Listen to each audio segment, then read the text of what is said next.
Our moderator today is Peter Korapatwa. He works for Culture Connections, helping immigrants who settle in culturally diverse neighborhoods. He and his wife Rhonda love to live an active life with their 3 sons.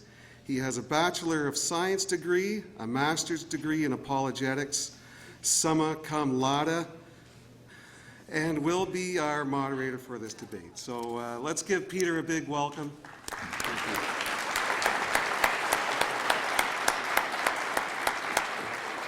Good afternoon. I'm happy to be here with you at this invigorating time. I have with me Professor Carlo on my left and Dave Hunt on my right. And I just want to introduce the speakers and the rules for this debate today.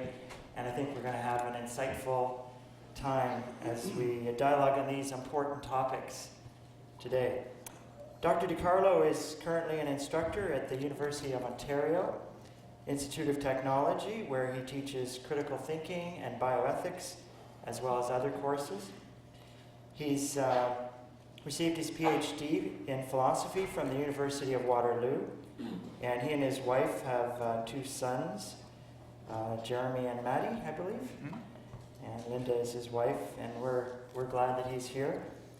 He's written a book called The Comparative Brain, The Evolution of Human Reasoning and the Evolution of Religion, Why Many Need to Believe in Deities, Demons, and the Unseen. His latest book is entitled How to Become a Really Good Pain, a practical guide to thinking critically, and he has written papers on bioethics and cognitive evolution. And then we have Dave Hunt. He received a degree in mathematics from UCLA. He and his wife Ruth have 4 children. Dave launched a career in CPA and as a management consultant, and then later in the management of several corporations. His radio program is broadcast over 350 stations. His books, translated into more than 50 languages, have sold 4 million copies. So that's our 2 debaters for today. And I have something in common with each of them. With Mr. DiCarlo, a special interest in cross-cultural behavior and universal modes of reasoning. And with Mr. Hunt, an interest in science and the statistical probability related with prophecy. So each debater is encouraged to present their case in an atmosphere that is open, respectful, and spirited exchange that Canada embodies. Now, if the speakers go beyond their time limits, I do have a motivation for them to end their talk. It's a water pistol here. They each have 40 minutes to present their case, and then 15 minutes for rebuttal, and then a further rebuttal of 5 minutes. We will be taking questions and answers, and there are cards available at the back, and you can pick one up. If you, or maybe you've already thought of a question, we're going to receive these, and then I'll be presenting those questions to our speakers.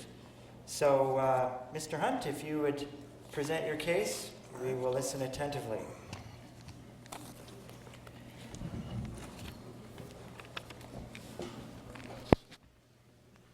Okay, now I want to thank, as I did last night, first of all, Paul McGregor and the other conveners and sponsors of this series.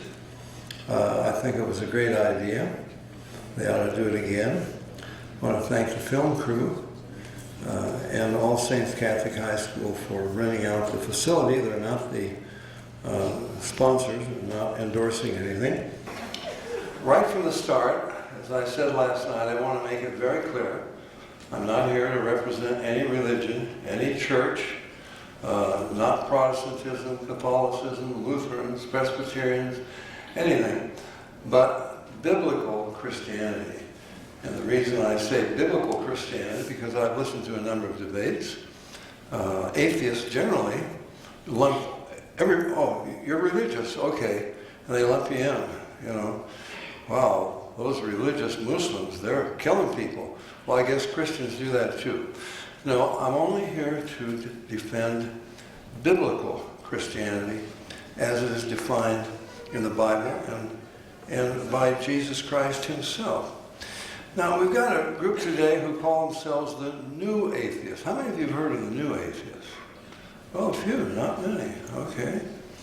Well, they very humbly call themselves the Brights. And that means the rest of us are dimwits. The unofficial leader of this movement, Richard Dawkins, declares that belief in God is not only stupid, but it is wicked, and it must be stamped out. Now, I don't know whether Christopher is one of the new atheists, subscribes to that or not, but we'll find out. They do not even want parents to be able to teach their children the faith that they believe. This kind of totalitarianism really gives me some concerns. In their hatred of God, as I mentioned, they lump every religion into one pot. Well, there are hundreds of religions that contradict one another. In his book, and I haven't read any of Christopher's books, in his book, God is Not Great, Christopher Hitchens, who's a bestseller on the New York Times list right now, he uses the word religion or religious hundreds of times. And the title, beginning with the subtitle of his book, How Religion Poisons Everything. That's a wild statement. I don't think it poisoned a lot of people who were very religious, but anyway, that's an overstatement typical of Hitchens and typical of some other atheists. Hitchens never distinguishes between religions. Islam promises paradise and reward. We have a debate on Islam tonight for murdering innocent people. I don't call them, what do they call them? They're suicide bombers. No, they're murderers. But we will have a discussion about that this evening, perhaps. But Islam gives you a reward in heaven. I don't know what kind of a God does that. Christianity doesn't do that, and there are plenty of other religions. In fact, I don't know of any other religion that promises a reward in heaven for killing innocent people. In damning religions and damning Christians for being religious, as they would call it, they seem unaware that this book, the Bible, I've got 1,300 pages here, it's not a religious book. It's not about religion. The word religion occurs 5 times, and the word religious 2 times in 1,300 pages. This book is not about religion. It's about a relationship with God that Jesus Christ brings us into through faith in Him and through His work upon the cross. Now, atheists claim, and again, we'll find out what Christopher, I don't want to lump all atheists in one pot, but they claim that one day science will have explained everything. Even consciousness, even morals. It will all be explained by science because atheism is materialistic. After all, if you don't believe in God, what do you have to work with? Well, you got matter. And every atheist that I've ever dealt with, this is what they are. They are materialists, scientific materialists, they would say. Now, I want to clarify some basic misunderstandings. Faith, first of all. I've listened to a few debates, Richard Dawkins and so forth, and their criticism reveals an inexcusable ignorance of what Christians at least really believe. Anybody that has faith, faith means you don't have evidence.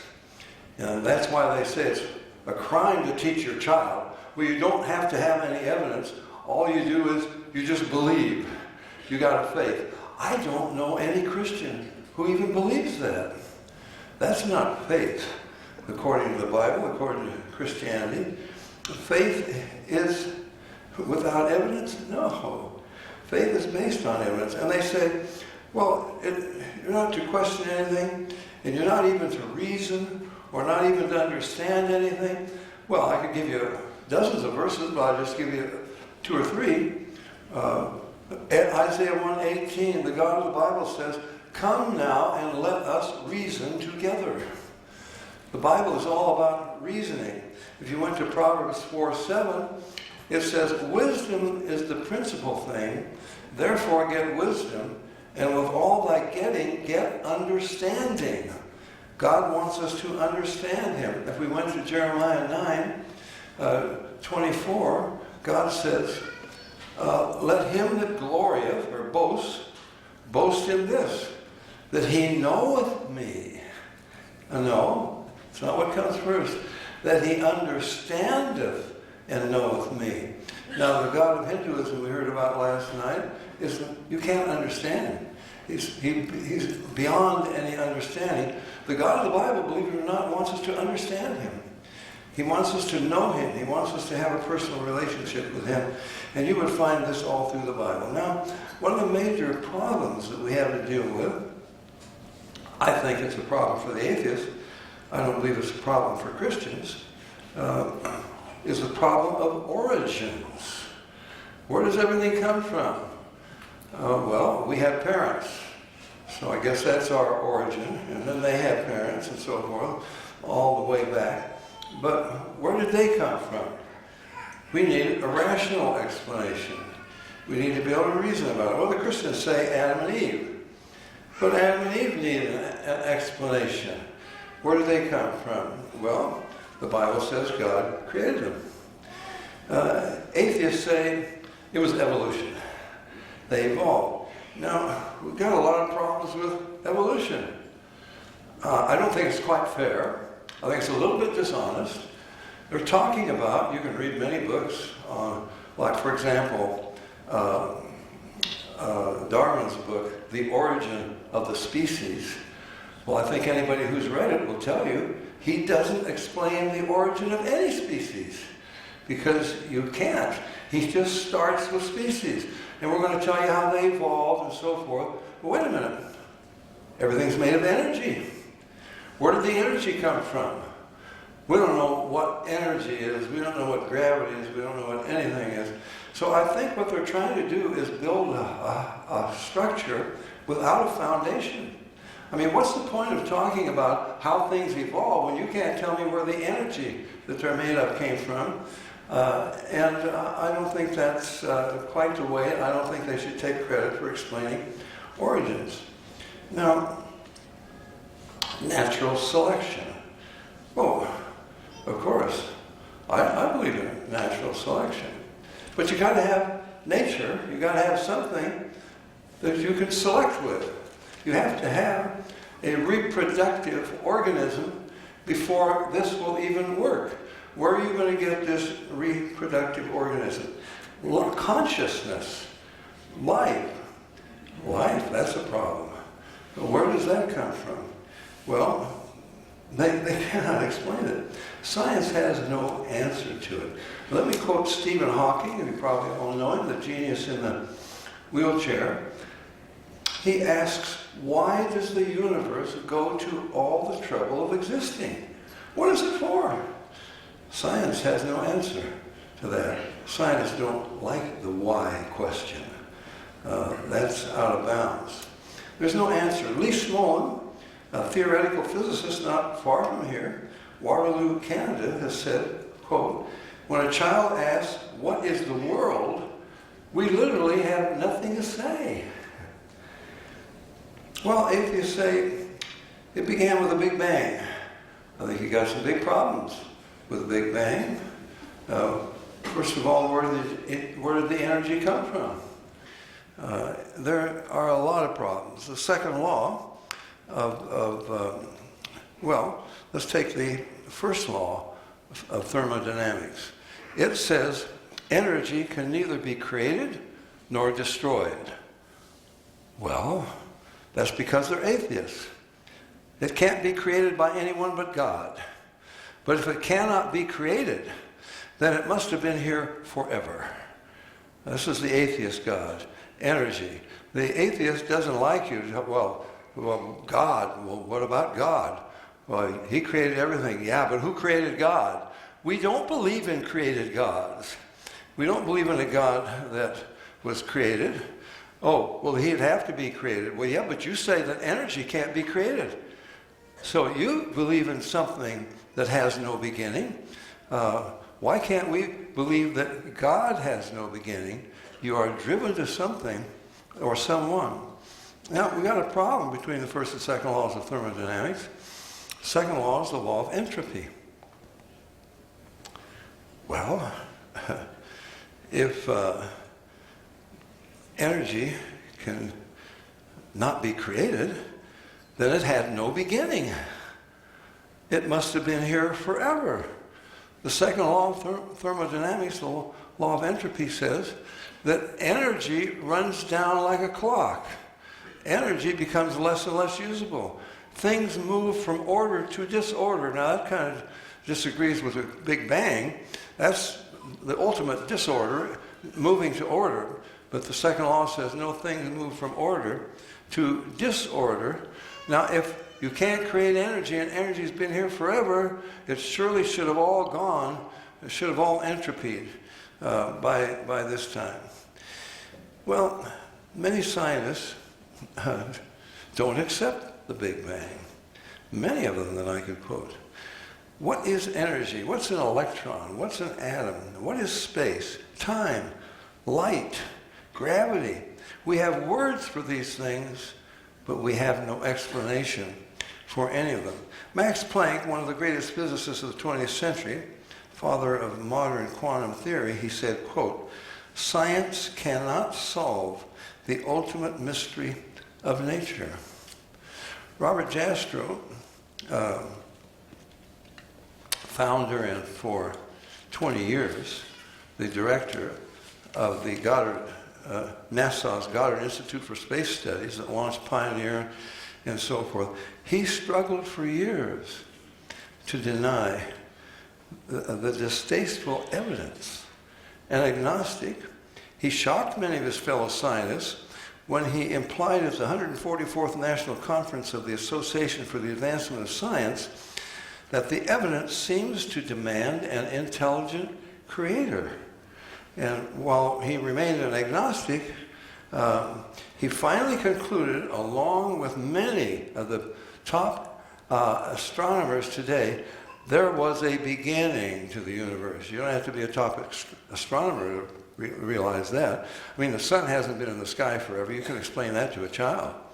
If it had been, it would have burned out by now. I mean, I don't care how big a fire is. Ultimately, it will burn out. The same is true of all the other stars. There had to be a time when they weren't there, or they would have burned out by now. So someone or something had to start them. But anyway, listen to how he describes the embarrassing moment when he and many other astronomers finally admitted, oh, there is a beginning to the universe. He said, I'm quoting him, "The scientist has scaled the mountains of ignorance. He's about to conquer the highest peak. As he pulls himself over the final rock, he's greeted by a band of theologians who've been sitting there for centuries." Why have they been sitting there for centuries? First three words in the Bible, in the beginning. Now you can't explain that except for the next word, God. The next two words, God created. So, atheists often say, and again, I don't know whether Christopher says that, but science proves God doesn't exist. He'd probably admit that there is no proof that God doesn't exist. But scientists say, well, it was science that led me into atheism. Well, but there's an awful lot of scientists who were atheists who, by science, were led into biblical Christianity. It's impossible to form the tiniest single cell by chance. Well, the atheist says, evolutionist says, no, we're not talking about chance, we're talking about natural selection. Yes, but as I already explained, you have to have a living, reproductive organism for natural selection to work. How are you going to get that? You've got to have the first cell. Let me just give you a few little mathematical statistics here. The probability of a single, now we're talking about chance. You've got nothing, and you've got to get all of these chemicals together to form a living cell. That has to happen by chance. It can't happen by natural selection, because natural selection has nothing to select from. Okay? Now, the probability of a single basic protein molecule arising at random is 1 chance in 1, followed by 43 zeros. But the first cell would have to it would have to have a cell that brought it into existence. That a simple cell has thousands of complex protein molecules. It's nonsense to imagine that even one cell could come together by chance. Mycoplasma genitalium of bacteria has the smallest genome of any known self-replicating organism. 482 genes of 1,040 nucleotide base pairs for a total of 580,000 base pairs. The average size protein molecule coded for by these genes contains 347 amino acids. The probability, this is just mathematics. You can't argue with mathematics. Mathematics is the queen of the sciences, right? And this is just, you got to get so many things lined up in a certain order, and it's a mathematical problem. So the probability of random formation of one such protein molecule is 1 chance in 1 with 451 zeros after it. If the entire Earth were solid carbon, it would contain 1 followed by 50 zeros of carbon atoms. Thus, it would take 1 with 401 zeros times the carbon atoms in a solid carbon Earth to provide enough carbon molecules even to give this a try. Now, we got another problem, something called the law of biogenesis. These are scientific laws. I think every scientist agrees with it. But if you're an atheist, you can't agree with this, because it leads to the conclusion that there must have been a supernatural creation. So atheists refuse to believe in the resurrection of Jesus Christ. I'm sure Christopher doesn't. In spite of the testimony of eyewitnesses, they declare in the name of science that all life on earth sprang spontaneously from dead matter. Let me quote George Wald, Harvard professor, Nobel Prize winner. Listen to what he says. The spontaneous generation of a living organism is impossible. You know why? Pasteur did away with that. They used to think spontaneous generation could happen, but sterilize it. You don't get anything out of there. Life doesn't come out of dead things. Ah, yes, says George Wald, Nobel Prize winner, Harvard professor. The only alternative is, he says, to believe in a single primary act of supernatural creation. There's no third position. So here we are. As a result, I believe, of spontaneous generation. This is the stupidity to which the atheist scientist is driven. He just said it's impossible. We all believe in the law of biogenesis. We know that life only comes from life. But, I mean, if you accept that, you've got to believe in God. Well, we are not. Let me quote another evolutionary biologist, Richard Lewontin. He defiantly said, we are forced to create material explanations. Materialism is an absolute, for we cannot allow a divine foot in the door. Ooh, that's a little bit of prejudice. They hate God. Even though all the evidence says God alone could do it, we will not allow a divine foot in the door. And I think they're beating a dead horse. Materialism is dead. And I have plenty of scientists who are not Christians who will tell you that. Ideas are not physical. Theories are not physical. We talked about that a little bit last night. If I said justice, you know what I mean. Well, tell me, how much does it weigh? What does it smell like? What's its texture? What does it sound like? What does it look like? Has nothing to do with any of the five senses that describe this universe. It is in another dimension. You could put it very simply, as a friend of mine does. Tissues do not know anything about issues. Tissues do not know anything about issues. So the atheist who says belief in a non-physical dimension is nonsense, I would just ask him, what is the physical description of nonsense? Well, nonsense is an idea, something you understand, but it's not physical. You can't explain that in material terms. A Nobel laureate physicist, Erwin Schrödinger, listen to what he said. The scientific picture of the real world around me is ghastly silent about all that really matters to us. It knows nothing of beautiful or ugly, good or bad, God and eternity. Whence came I? Whither go I? That is the great unfathomable question.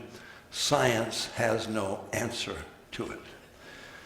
Well, science cannot answer life's most important questions because truth eludes scientific analysis. Now, the Bible challenges us. As thou knowest, I'm quoting from Ecclesiastes 11, verse 5, written by Solomon under the inspiration of God. As thou knowest not how the bones do grow in the womb of her that is with child, even so thou knowest not the works of God who maketh all. The works of God are the secret to the development of a baby in the womb. It's an amazing story, allegedly without an author, that Dawkins admits. This is Richard Dawkins, a geneticist. He says, yeah, that's a tough one. It will probably take me and my fellow atheists centuries to understand it, if ever. Now, the Bible says, as the heavens are higher than the earth, so are my thoughts higher than your thoughts. That's an interesting analogy, because what do we have? If we could fully, thoroughly understand our solar system, what would we know about the universe? Well, there are 200 billion solar systems in our galaxy, and there are 1 trillion galaxies in the universe, so they say. So if we knew everything about our solar system, we would know 1/200 billionth of 1 trillionth of the universe. It's a pretty small sample. I don't think that would fly anywhere. So God says the heavens are high. They're high above you. It's just like my thoughts, and I'm the creator over all of this, and that's why you're not going to find it out. Now, the problem of origins persists. Whatever you say, well, you got a difficulty there.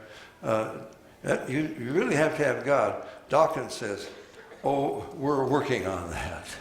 And he says, you Christians, you don't have any motivation. It's just a cop-out. You say, God does it. But we scientists roll up our sleeves, and we go to work on this, and we're going to figure it out. Well, the heavens are high above the earth. They're not even going to figure out what the universe is. You know, the eye was a nightmare for Darwin. How are you going to have a developing eye? I was a freshman at UCLA, and he was teaching evolution and natural selection. I raised my hand. He's talking about the eye. I said, you just contradicted yourself. Natural selection. You say that natural selection works. It weeds out what won't work, and it gradually develops something. Well, any little particle, whatever it is of an eye that doesn't even work, you haven't got it all put together yet, natural selection would throw that out. You would never get to natural selection. It wouldn't help natural selection until it works. and you've got a long ways to go before it could work. Eyes of early trilobites, for example, they've never been exceeded for complexity, and this is one of, they say, one of the oldest critters there. The eye is not going to be able to function and help survival without a cornea, iris, pupil, macula, vitreous, rods and cones, 100 million light-sensitive cells that send information to the brain through 1 million fibers of the optic nerve. The brain itself, 100 billion nerve cells joined by some 240,000 miles of nerve fibers, and 100 trillion connections between nerve cells in the human brain. The brain has more electrical connections than all the electrical appliances on this earth. Yeah, but you know, give us time, a few million years, natural selection will do it. I think it takes an awful lot of faith in evolution to believe in that. How the brain of the fetus develops in the womb,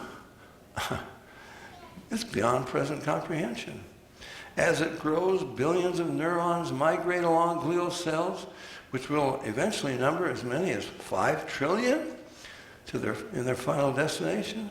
How the brain develops its astonishing connection to the eye through the optic nerve with its 1,200,000 fibers, how the 538 million cells in the visual cortex, 5 to 6 million cones, 120 to 140 million rods, all play their part in bringing a visual image to the brain, how the aqueous humor in the eye must be turned over 15 times a day, the essential blood supply to the retina constantly maintained through the central retinal artery, and so forth.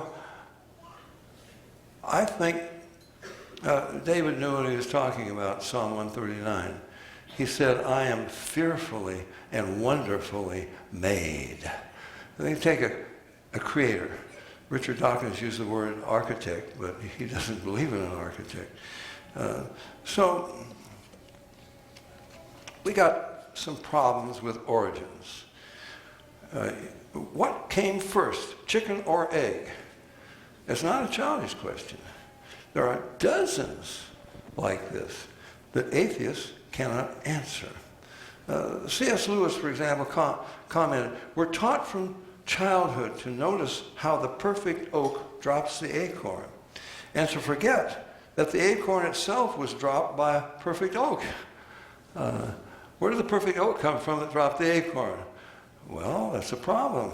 It's a chicken, what came first, chicken or egg? There are so many of these problems. There are hundreds. Life is possible only if the DNA blueprint can be read and put into action by the complex machinery of living cells. But the cellular machinery synthesizes the DNA. So you can't have DNA without the machinery that synthesizes it, but you can't have the machinery without the DNA. Now, which came first? You figure that one out. The DNA guides in the production of proteins, but every step in that process absolutely requires proteins that are unique and extremely complex. Which came first? The proteins essential to the process, or the process that produces these proteins? I don't think science has any answer to that. The Christian has. God, in the beginning, God created the heaven and the earth. I think the whole thing has to come together at once. The cell can't be alive and functioning without all of its parts. But the parts can only exist all together within a functioning cell. Impossible for the parts to develop by themselves and so forth. Well, there are just many of these questions. The subject of origins, in my opinion, is a minefield for atheists. What came first, the chicken or the egg? No, that sounds simple. There's no life without enzymes, for example. They're not living, but there are no enzymes without life. Which came first? The life that creates the enzymes, or the enzymes that have to guide life? They had to both come into existence at the same time. I'm going to take too long on this, so I better move on. Biblical Christianity declares that Jesus Christ is God come as a man through a virgin birth. He didn't cease to be God. He'll never cease to be man.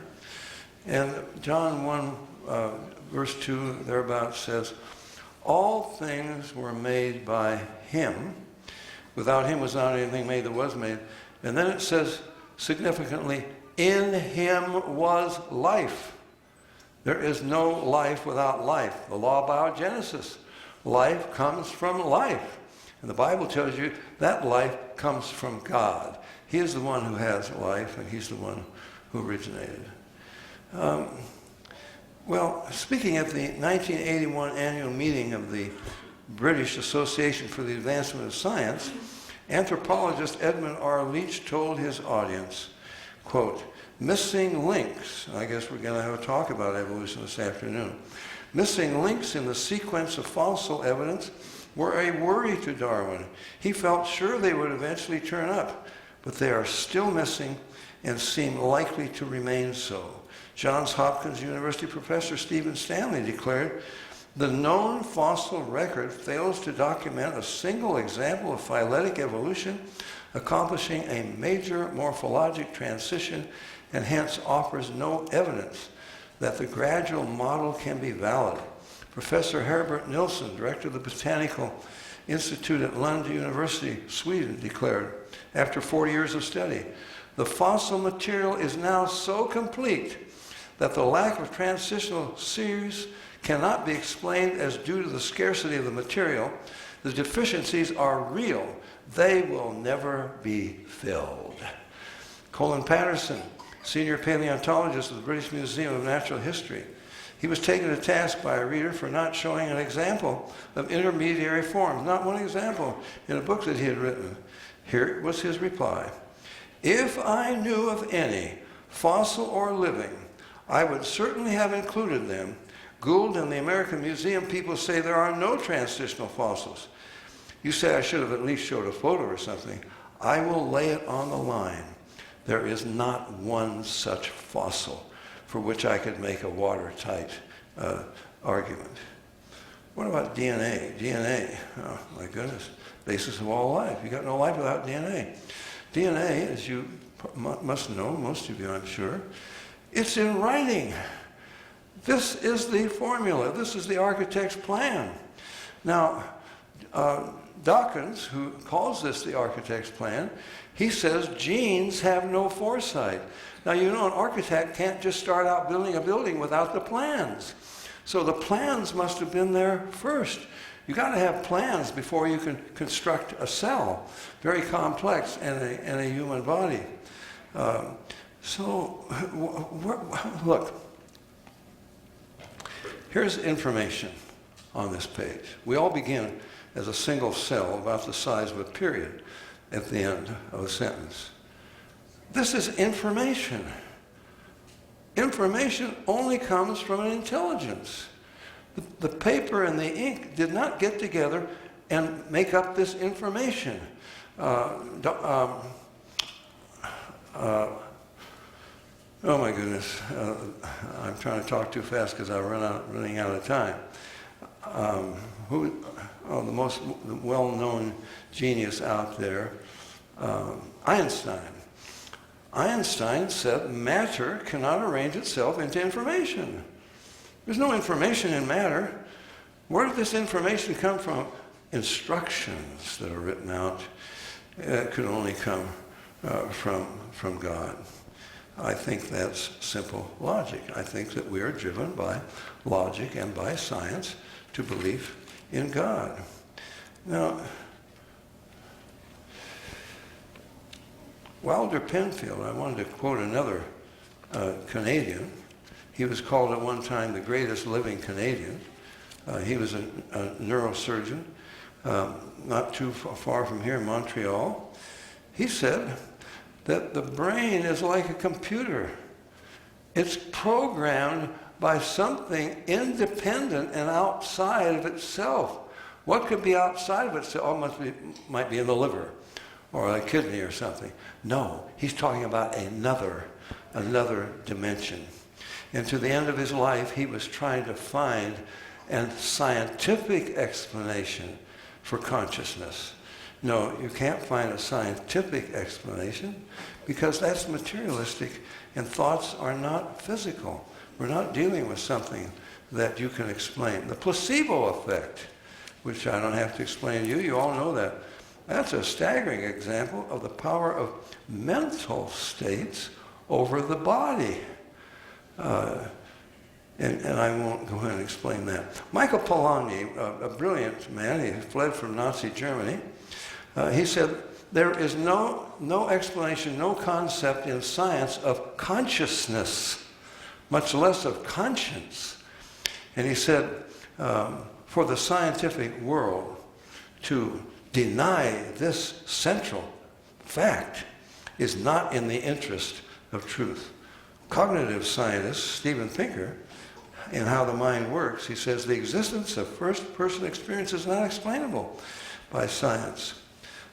Sir John Eccles, Nobel Prize winner, I quoted him earlier, he said the brain is like a computer that a ghost can operate.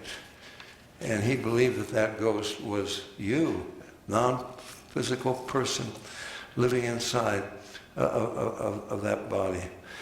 I mentioned last night, and I'll mention it again. Why do we even talk about this? What is important about it? Because if you are a non-physical being, you must be to have non-physical ideas. A non-physical being living in a physical body, your physical body is subject to the laws of thermodynamics. That's running down. In fact, the DNA is running down. And we have scientific statistics for that. We're not going to last much longer. And just by the DNA, the second law of thermodynamics working on the DNA, we couldn't have been here as long as the atheists say, only as long as the Bible says. Well,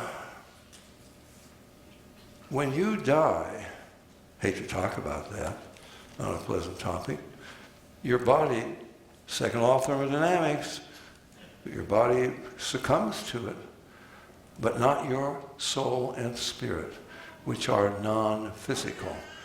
The laws of physics and chemistry have no power over souls and spirits. You will continue to exist somewhere. Well, that's a good question. We'll talk more about that later. The Bible explains that. That's why Jesus Christ came to deliver us from the wrong place to go to. But you cannot explain it away that you will continue to exist long after the death of your body.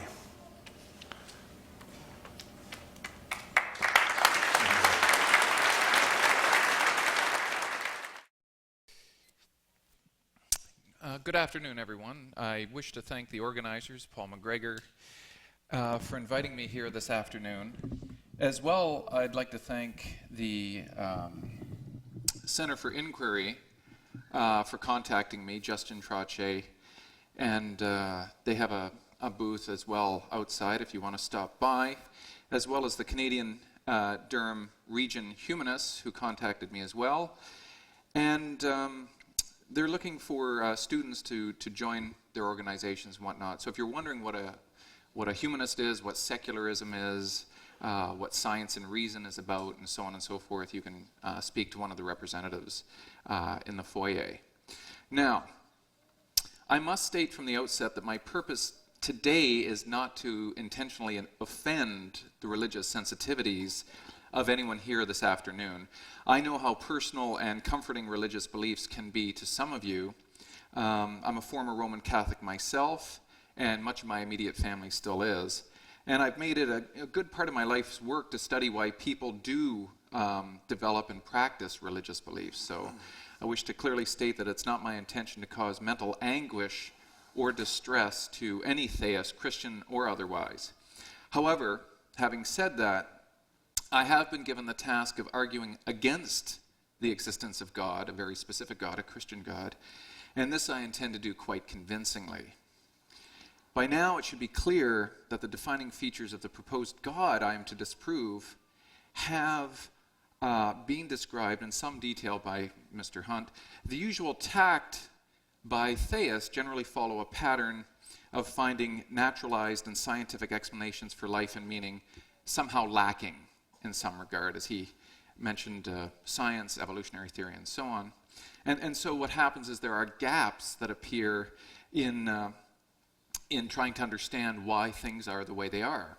And there's then the inevitable move from, a God to the God or our God or whatever, which would then fill in those gaps. So Mr. Hunt's references are to a biblical Christian God, and therefore I won't concern myself with Norse, ancient Greek, or Roman type gods. I'll just disprove his particular variety.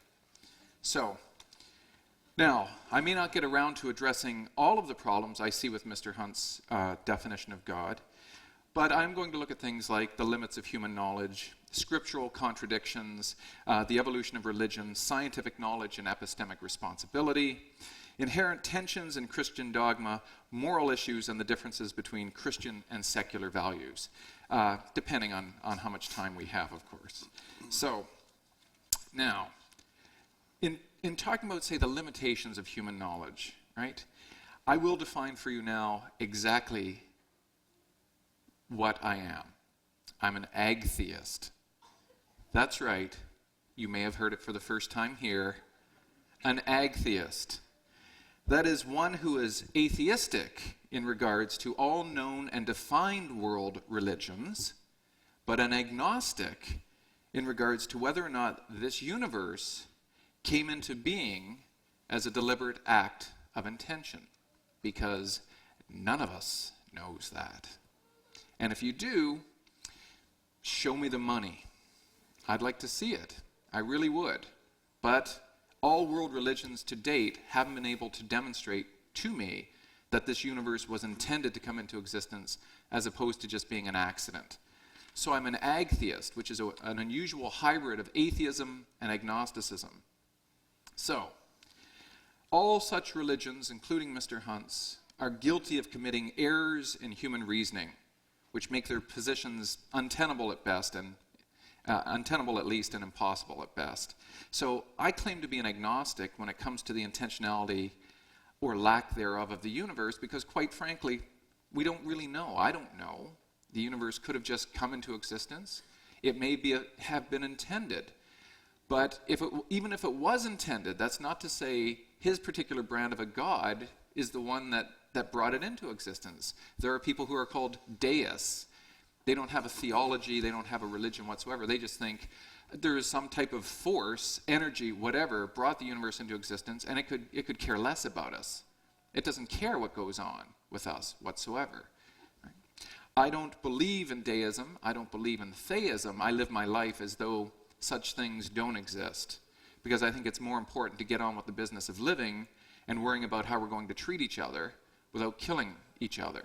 So, now, what I think is going on here is, when it comes to constraints of knowledge, there seems to be what's known as a disjunctive plausibility. A disjunctive plausibility means either the universe was intended to come into existence or it was not. There's no third option, or fifth option, or 10th option. Either this universe that we now know a little bit about was intended to come into existence or it was not. Now, I live my life by taking that disjunct and just putting it off to the side, because it really doesn't matter to me whether or not it's one way or the other. It doesn't matter to me in the least. What matters to me is how we're going to get along and how we're going to make the world a better place. That's the most important thing. So, what Mr. Hunt and others do is they choose the one side of that disjunct. They say, yes, the universe was intended, and the intender was God. We'll call him G. And G equals, and then lots and lots and lots of definitions are given to defining what this G is. The more definitions Mr. Hunt and others give to defining G, the more likely it is for guys like me to come along and find inconsistencies and contradictions in what he is saying to show, no. I don't think you've been able to demonstrate that. So what I do is I just take that disjunct, universe was intended or not intended, I just put it off to the side, and I just worry about life as it is, and humanity and other species on this planet as well. So, when I say something like, I'm holding a pen in my hand, it is called a High Tech Point V7 by Pilot, who happened to sponsor my being here. I'm just kidding. So if I say I have a pen in my hand, what color is it? And you say, well, it's black and it has the silver thing. What we can do is we can use our senses, we can use this big, mushy gray matter in our brains, and we can come to some type of agreement as to what black means in terms of color, light reflection and refraction, and then we can come to some type of agreement. This is what I call small t truth. It's truth where we can say, boy, it's cold outside, or nice to see the sun, isn't it? It's that kind of truth. Oh, lovely dress you're wearing today. Oh, thank you. We can talk about these types of things at what I call the small t level of truth. When Mr. Hunt starts to talk about God, we're not talking about pens anymore. We're talking about matters that are beyond our senses, and that is precisely why science generally doesn't go there, because it can't.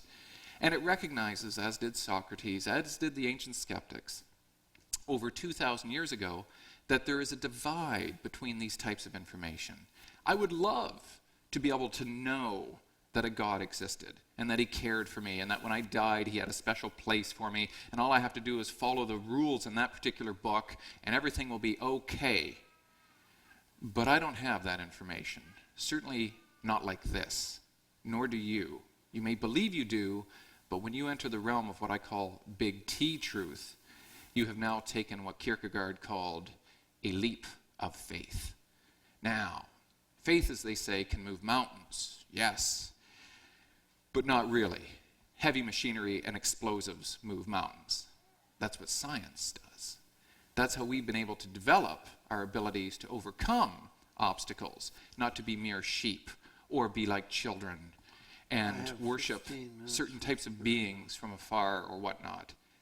Science takes to task the ability to try to understand for ourselves and make the world a better place. Now, let's say Mr. Hunt has defined his God as a biblical understanding in terms of Christianity. Okay. One of the problems that I see with this is it's somewhat exclusionary.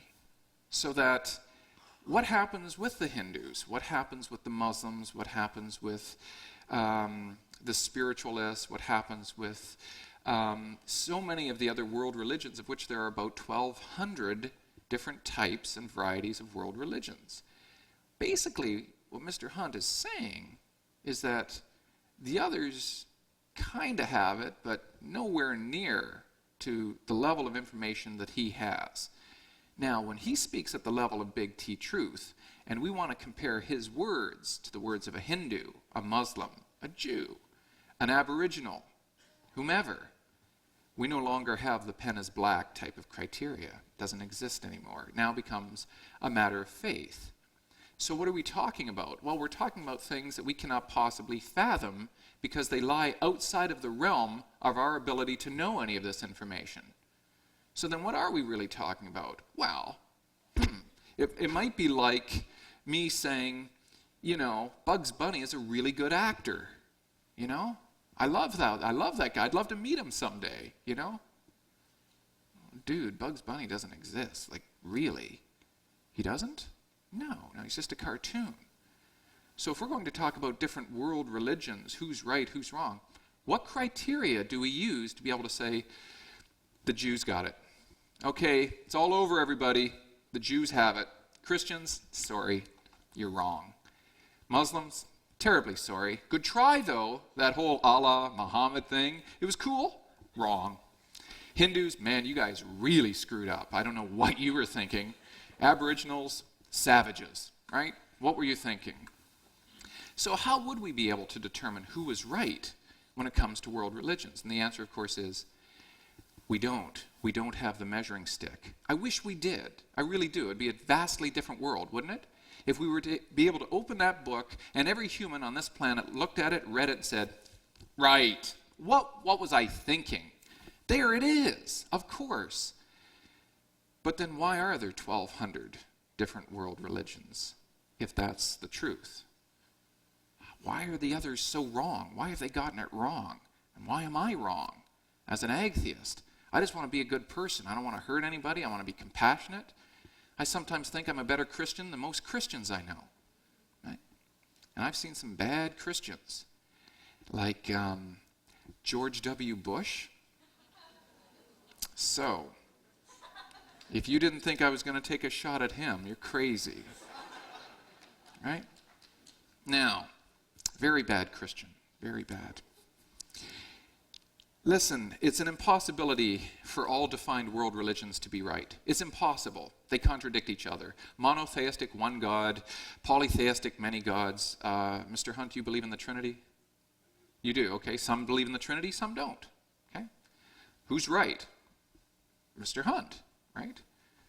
Or not. So, for all of those who don't believe in the Trinity, wrong, sorry. Good try, though. But we have the revealed word here today. All defined world religions cannot be right, but they can all be wrong. Don't forget that. What is the epistemically responsible thing to do when we're faced with this plausible disjunct? That means, what's the right thing to do based on the information we have? Based on the fact that we have criteria at this level, at what I call the small t level of truth, and we have very little to no criteria at the big T level of truth, what's the responsible thing for us to do? Well, you can take a leap of faith if you want, but I think the responsible thing, if you do that, would be to say, I understand that I don't know that a God exists. I don't know that any of the words in that Bible are true. I don't even know if Christ himself existed. But you know what? I want to take this leap, because it makes me feel good, or it's something I need in my world. I think those are the most mature theists that I know, people who recognize the possibility that they could be wrong, they could be just way off, but they like having those beliefs in their head. It makes them feel better. And, to tell you the truth, I'm perfectly tolerant of all world religions. I speak at the World Religions Conference. On occasion, I was the first atheist invited to their conference. So I'm tolerant of world religions. I know Richard Dawkins. I've met him. He's a friend of mine. He actually asked me to stop doing these types of debates. But I have my way of seeing the world, and Richard has his way of seeing the world. I don't mind. I don't care what you believe in. You could pray to goats for all I care. It doesn't matter to me. What matters to me is how you treat other people. And if your beliefs create any kind of divisiveness or hatred towards your fellow man, then you can hardly be considered good Christians. Would I be right in that respect? Okay. So as long as you have those beliefs, and I have the same beliefs without a God, then I think we're all getting along pretty well. You can pray for my immortal soul, do whatever you think is proper according to your religious beliefs, save me a spot in your heaven or whatever. And I'm just going to maintain that nothing is going to happen after I die. Do you remember what it was like 10 years before you were born? Do you remember what that was like? Yeah, well, that's what death is going to be like. Pretty much the same. So, was I complaining 10 years before I was born? No. Why? Because I wasn't around to complain. So it didn't seem to be too bad of a state then. I don't think death is going to be too bad of a state in the same way.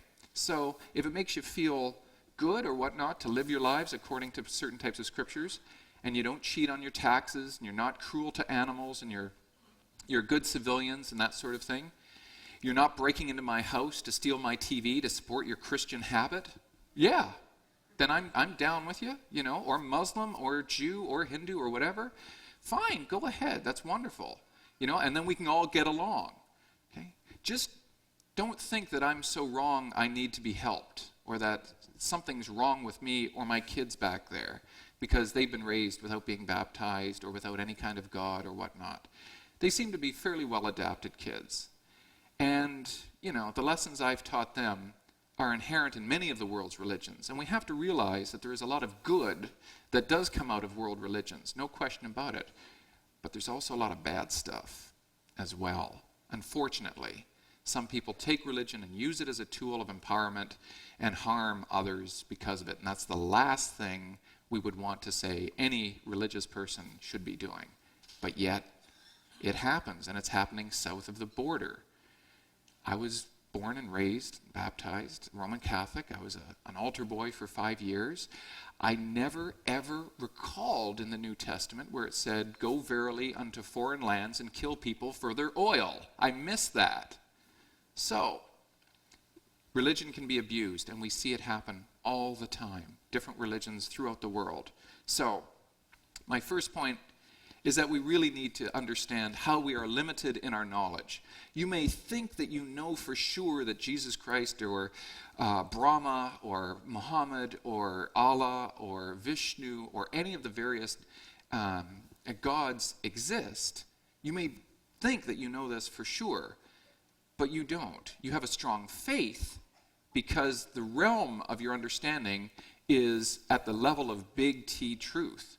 And it's very difficult for us to demonstrate to everyone here that you have in your possession absolute truth.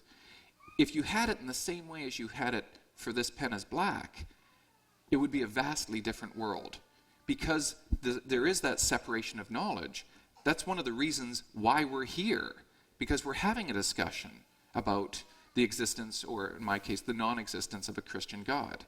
Now, Mr. Hunt, I believe, has multiplied entities far past necessity. This is known as a violation of Occam's razor.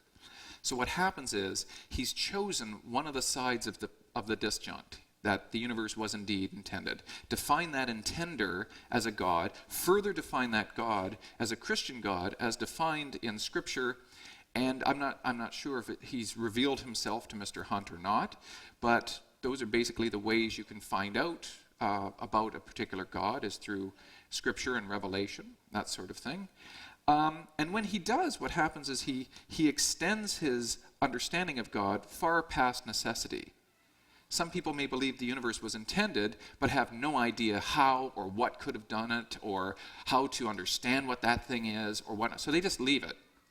These are the deists, people who are deists. They say, yeah, I think there is something out there. I have no idea. I couldn't even begin to tell you what it is, but I'm not going to define it. I'm not going to follow a particular pattern. I'm just going to assume that this thing does exist. Anthony Flew, who was an atheist, is now a deist. He now looks at the universe and through science thinks that there was some type of creative element involved. But he's a deist. He doesn't believe in an afterlife. He doesn't believe in a God that loves him or says, you know, I want you to act this particular way. He thinks it's an uninterested deity out there somewhere that could care less what happens to us. So there are many ways in which we can try to understand, you know, what I call the big five, right? You know, what do we know? Why are we here? You know, how should we behave? What is to become of us? These are huge, huge questions that we need to think about. And philosophers and theologians have been thinking about these for years. Well, the answers lie in the realm of what I call big T, or absolute truth. And we have very little of this information. Mr. Hunt thinks he has it. Somebody else, an imam thinks he has it. A rabbi thinks he has it, and so on and so forth. Well, they can't all be right. It's impossible. It's contradictory for what they all believe to be right. It's impossible. But they can all be wrong. And so, as Mr. Hunt pointed out, there are flaws in evolutionary theory. There are flaws in science. Therefore, what must happen is we need to fill in those gaps with a type of God. Now it all makes sense, you see. It all makes sense. Mr. Hunt's very impatient. Okay? Should we go back to consuming unpasteurized foods then? Should we consider the world to be flat? Right? Should we consider that medical science and understanding the function of microbes, pathogens, and parasites, according to microbiological evolutionary theory, is something we need not worry about? MRSA, VRE, don't worry about it. Just pray enough and these things will go away. No, it's science and our understanding of how things work at certain levels that will allow us to hopefully make the world a better place for ourselves, our children, and our grandchildren. That is what science is about. It has similar approaches to humanity as many world religions do. It just doesn't need the God patting us on the back. Okay? Nor do any of the scientists I know trumpet, the glory of God is dead. It's not as though they're praying to, secular Friedrich Nietzsche and chanting God is dead in their off time. It doesn't work like that. Okay? You mentioned some problems with evolutionary theory, most of which I would call straw man attacks, which is essentially you've gotten it wrong. You've gotten much of the evolutionary theory wrong, and so what you are attacking is a misrepresentation of evolutionary theory. And that's a usual tact by theologians when they go after evolutionary theory. You might say I'm doing the same thing if we look at scriptural contradictions. The Lord is good to all. Apparently not. In Jeremiah, I will dash them one against another, even fathers and sons together, saith the Lord. I will not pity, nor spare, nor have mercy, but destroy them. This is a vengeful, wrathful, almost Mr. T type of God. I will pity them. I will not spare them. The Lord is a man of war. No, now God is one of peace. Be with you all. Amen. Is Jesus equal or lesser than? You believe in the Trinity. I and my Father are one. Right? No. Ye have heard now, I said unto you, I go away and come again unto you. If ye loved me, ye would rejoice, because I said, I go unto the Father, for my Father is greater than I. Right? The righteous shall flourish like the palm tree. The righteous perish, and no man layeth it to heart. Can God be seen? God, yes, he can in Exodus, yes. But in John, no man hath seen God at any time. Very elusive, very interesting. Ascending to heaven. Elijah went up by a whirlwind into heaven, 2 Kings 11. No man hath ascended up to heaven. Okay, power of God. With God all things are powerful. Matthew 19:26. No, the Lord was with Judah, and he drave out the inhabitants of the mountain, but could not drive out the inhabitants of the valley because they had chariots of iron. Judges 1:19. There are many more on punishing crime, on family relationships, on the resurrection of the dead. God is satisfied with his works. God is dissatisfied with his works, both in Genesis. God dwells in chosen temples. God dwells not in temples. In light, no, in darkness. God is seen. God is not seen. God is tired and rests. God is never tired and never rests. God is everywhere present. God is not everywhere present. Neither sees nor knows all things. Genesis, not too many verses apart. God is all-powerful. Matthew 19:26, God is not all-powerful. Judges 1:19. God is the author of evil. God is not the author of evil. God is to be found by those who seek him. God is not to be found by those who seek him. Proverbs and Matthew. Okay? God is cruel, unmerciful, destructive. God is kind, merciful, good. God is a lot of things to a lot of people here. God accepts human sacrifices. God forbids human sacrifices. Deuteronomy 12:30 and 31. Because of man's wickedness, God destroys him. Because of man's wickedness, God will not destroy him. Both in Genesis.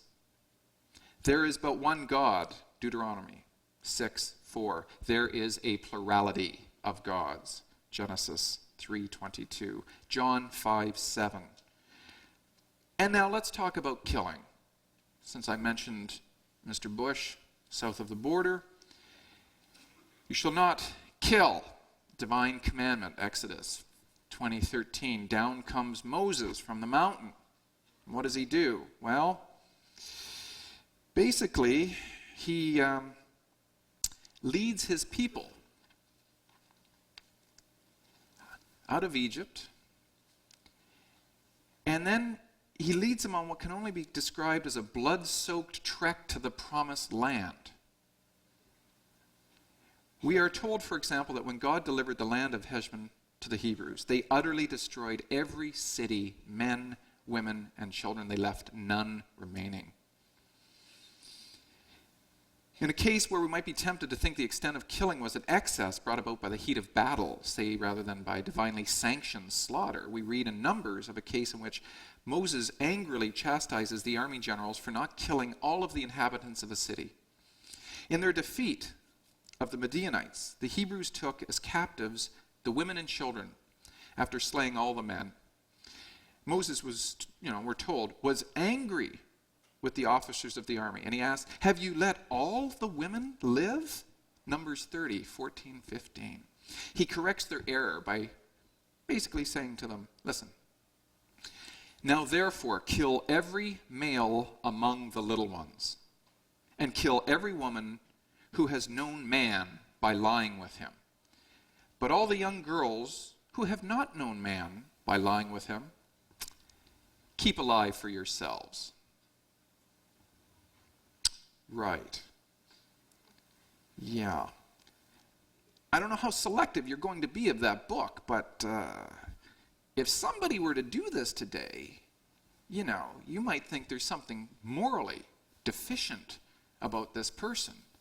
They ought not to kill children. They ought not to kill, period. But apparently it's okay if it's for a divine cause, which, as we all know, is the ugliest side of religious belief. When hatred and bigotry and divisiveness come to the point where you are justified in killing your fellow man, we've got a serious problem. And here we have the superstar of the Old Testament basically saying, yeah, not only is it okay to kill children and men, but kill all women who have had sex. And those who haven't, the virgins, guess what? Today's your lucky day. We might think of that as, abhorrent. But yet, there it is, Numbers 30, 17 to 19. Now, when I do my studying of religion as an academic, I generally see it as being an explanation for causal forces in nature. This is why I believe all religions came to be invented. And I say invented because I don't think any of them are right. I think they're all wrong. So equally, Christianity with Islam, with Hindu, you're all wrong. You're collectively just wrong. Wrong, wrong, wrong. You just got it wrong. So how did you come to be so wrong? Well, because your ancestors looked at the world and needed an explanation for causal forces in nature. Secondly, they needed a guide for moral behavior. This world is a very violent place. I don't know how much world traveling you folks do, but you go outside of Canada to any 50 or 60 different countries around the world, it's a lot different than this place. We are a very violent species, predominantly men. Why? Testosterone. Yeah. In biology, men, no offense, you're an afterthought. Okay? Women hold all the cards in biology. They are the ones who give birth. They are the ones who care for the young. At best, you guys are good for a little bit of sex and taking out the trash when necessary, okay? And if you can find some food somewhere, that would be a big help. But essentially, you're pretty useless. In fact, there are some species that don't have males at all. They don't need them. Whiptail lizards in Arizona, females clone themselves. They've developed to the point where, just don't need them. So there are no males. That's how useless you guys are. And yet, you're responsible for world domination. You want to know why? Look at your testosterone. You're bigger than females. We are a dimorphic species. That means the average male is bigger and more muscular than females, which means what? Which means there's going to be an immediate power struggle within our particular species, which means what? Which means females get to give birth, lucky you, and we have to do something. So we're going to hunt or forage or do whatever is necessary to continue the propagation of our species. And if we do it well enough, we get to succeed. We get to survive and reproduce. Now never forget the two macro programs for all biological species, whether you are an amoeba, a fern, or a human being, are always the same. You got to have sex and you got to survive. If you decide not to have sex, that's fine. If we all decide that collectively, fine. But we take ourselves out in a single generation. So we are no different from other species, and please do not tell me that sex is an original sin. It is not. It is perfectly necessary to our species just as it is to every other species, and it just so happens, non-coincidentally, to be a heck of a lot of fun. So, if you're wondering why that's the case, as Eddie Vedder said from Pearl Jam, It's evolution, baby. And that's why we're all here. We needed a guide for moral behavior, and we needed an explanation about death. At one point in our ancestors' past, we have no indication of burials. I better check with this right now. How old is the universe? Do you believe? Yeah. You're not doing the 6,000 year thing, are you? It depends whether you're talking about time out there or time on this earth. But Just the I believe whole- that man has been here about 6,000 years. Right. Okay. So Dave's wrong. Okay? And I make no bones about that. He is wrong, wrong, wrong. I mean, we can be warm and fuzzy about this. You could be right, I could be right. No, I'm right and you're wrong. No, I'm right and you're wrong. Well,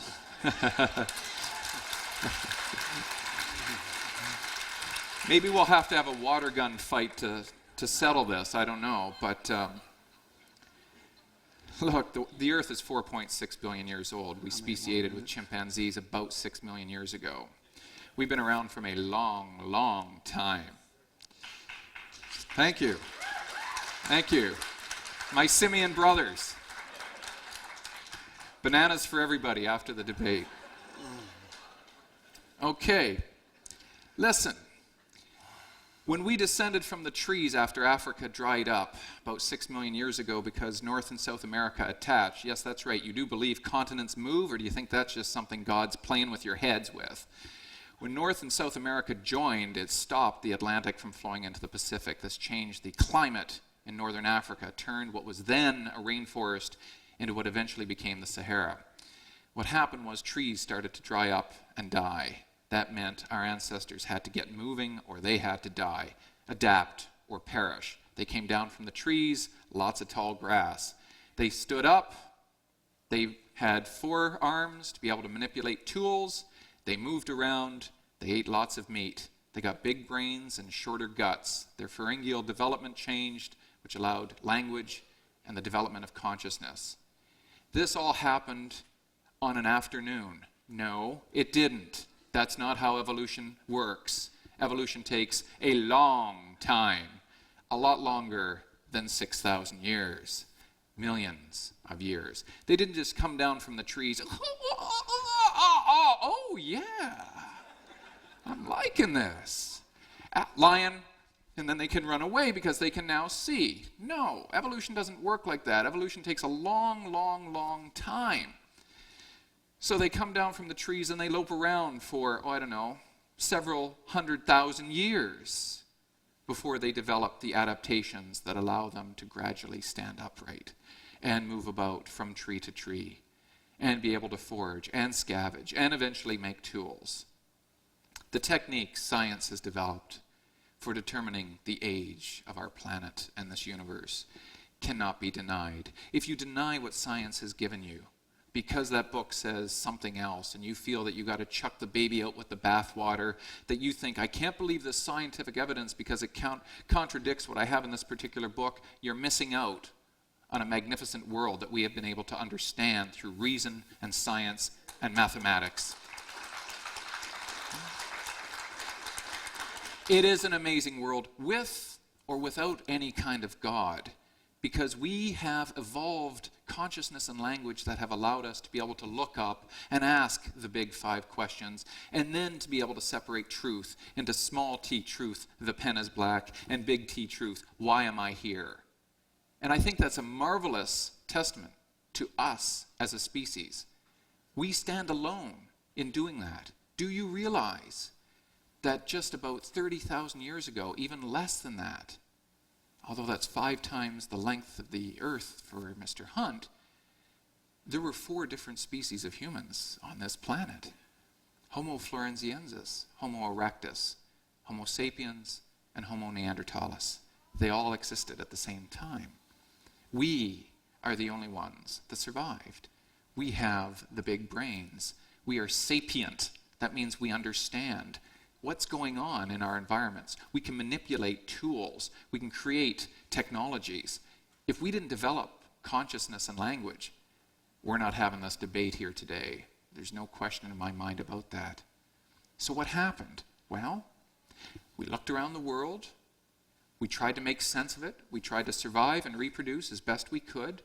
Some of our brethren didn't make it. No Florenziensis, no Neanderthal, no Erectus. They didn't make it. Nor did Habilis, Heidelbergensis, all of those. Okay? Some of them speciated into others, and some of them died off. But we made it. And because we made it, we have the ability to look back upon ourselves and try to find out, how do we get here? And we can look at the fossils, and we can develop techniques that allow us to understand what was going on at a particular time period. So, what was happening? Our ancestors began to develop consciousness and language simultaneously, the coevolution of consciousness and language. They started to see activities going on in nature and be able to understand them in ways they could no longer understand them prior to those events happening. This changed them forever. In trying to make more understanding of what's going on in their world, they developed symbolic representation. By about 70,000 years ago, we start to see the first ritual burials of hominid ancestors. Prior to that, they left you where you died. And that was it. So what does that mean? That means our ancestors got a taste of mortality. This is something I refer to as caveman angst, which is essentially that ability to say, oh crap, that's me, and I'm going to be like that soon. And he's not moving, and he's full of bugs, and he smells bad, and he's never waking up again. And someday that's going to be me. Never underestimate how powerful the fear of death is. You think I'm looking forward to it? What are you, nuts? I don't want this party to end. I'd prefer there to be an afterlife, but I'm not counting on it. Just as I don't recall anything before my birth, I don't think I'm going to recall anything after my death.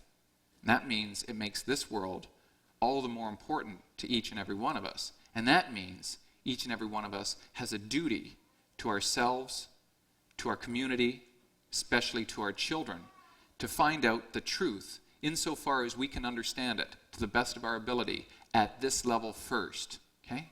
Let's work about the earth here below before we start to ascend towards what we believe are the heavens above. Thank you. I don't need any more time.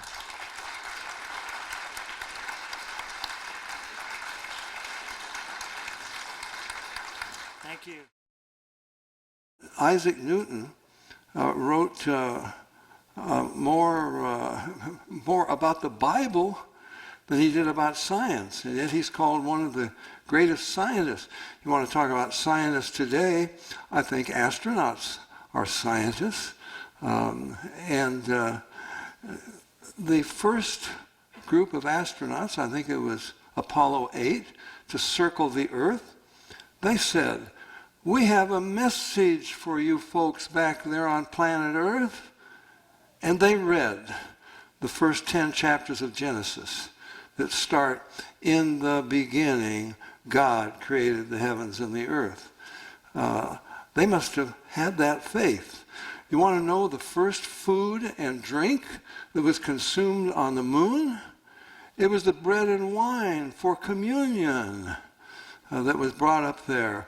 Okay, they must have believed something that Christopher claims is beyond the capacity of us to believe. Now, he talks about taking a leap of faith. I don't believe in a leap of faith. He talked about the God of the gaps. The God of the gaps is whatever science can't explain. Then we say that must have been what how God did it. And the God of the gaps, of course, disappears as science advances. I don't believe, I don't come to the conclusion that God exists because there are some gaps in our knowledge. Alan Bloom, I quoted him last night, I think, University of Chicago philosophy professor. He wrote that very interesting book. I'd recommend you read it if you haven't. It's called The Closing of the American Mind. Where did the title come from? Those of you who were here last night, maybe if you remember, he said, in America, we are open to everything. We wouldn't fault anything. Christopher is open to all religions. Oh, he's not going to complain about them. Oh, he's very broad-minded. Okay. But Alan Bloom said we've become so open to everything that our minds have become closed to the possibility something might be right and something else wrong. Now we need a little more evidence. He hasn't given us any evidence. Painted, 70,000 years ago, a million years ago. How do they know? Big Bang, they weren't there. I want to know, maybe he will, but very limited time. I sympathize with him, because I have very limited time to produce evidence. But one of the things that I mentioned, he said, well, we're going to make a better world. That's humanism, of course, because he believes that this world is all there is. Matter is all there is. This material universe, he must be a materialist. Are you going to get into a non-physical dimension? God is a spirit, the Bible says. Now you're getting in trouble there. But I've explained that ideas are not physical. You cannot explain everything in physical terms. Physical science, he admits, has no answers, but he's giving us all a terrific story without one shred of evidence. Well, I said the Bible says that man's been here about 6,000 years. Well, he laughs at that, poo-poos that. Millions of years, of course, or hundreds of thousands of years for man and millions of years for everything else. Well, let me try to give you just a little bit of evidence. I gave some evidence last night. Why do I believe the Bible? Because of prophecy. Oh, no, somebody's laughing. Prophecy. I'm not talking about cheap psychic predictions. I'm talking about history-making, earth-shaking events, foretold thousands of years before they happened. And I gave you a list of them last night. I just give you a quick list of them. They cannot be refuted. Let's go to Joel chapter 3, verse 2. God says, in the last days, I am going to bring all the nations to Jerusalem, and I'm going to punish them. Now, he talked about, there's some tough things that he talked about, killing the Canaanites and so forth. But if you go to Genesis, and I can't deal with this entirely, but if you go to Genesis 15, God is promising his people the promised land. But he says, I can't give it to you yet, because the inhabitants are not so evil that I would be justified in wiping them out. 400 years from now, they will be that evil. And then I will use you to deliver this earth from them, because that's how evil they are. And I can't explain that, but I'll say that I'll leave that with God. But God doesn't just willy-nilly wipe out people. That's not the God of the Bible. He's given us all kinds of contradictions in the Bible. I wrote a book called In Defense of the Faith, where I deal with many of these, but I don't have the way of dealing with them this evening. But let's take Joel chapter 3, verse 2. God said, God, there is punishment. I know that Christopher has some children. I think 2 of them. Yeah, my wife and I have 4 and 10 grandchildren. You know what you learn about children? Our youngest son, the very first words that he could speak, the first word was no. And when he was growing up as a little boy, what have you been doing with your friend next door? We've been playing Stomp the Little People. And when you ask him, what do you want to be when you grow up? I'm going to be a villain. Wow. Well, he turned out to be a very wonderful father and husband. He's an electrical engineer today. But anyway, we learn that human beings have a will of their own. God gave us the power of choice because he wants to express his love to us, and he wants us to love him in return. And you cannot love anyone. There's no love without heart. I'm tempted to mention, I was in Canada a few years ago speaking at a conference, came home very late, into my hotel room very late, and I turned on the TV just to watch it, to see what news there might have been for the day. And I was riveted to the TV. There was an interview of a Canadian on Canadian television. He had been working in Saudi Arabia, and he had been falsely accused of terrorism. They tortured him. They're not interested in truth. All they wanted was to get him to say the words, just to confess. He said he learned two things, and I think you'll never forget this. Number one, I don't care how strong you are, they can make you hurt so bad, you will confess to anything. You will confess you killed your mother. You'll confess you killed God. Number two, he said, I learned something else. They cannot make you believe it. He said he was not a Christian.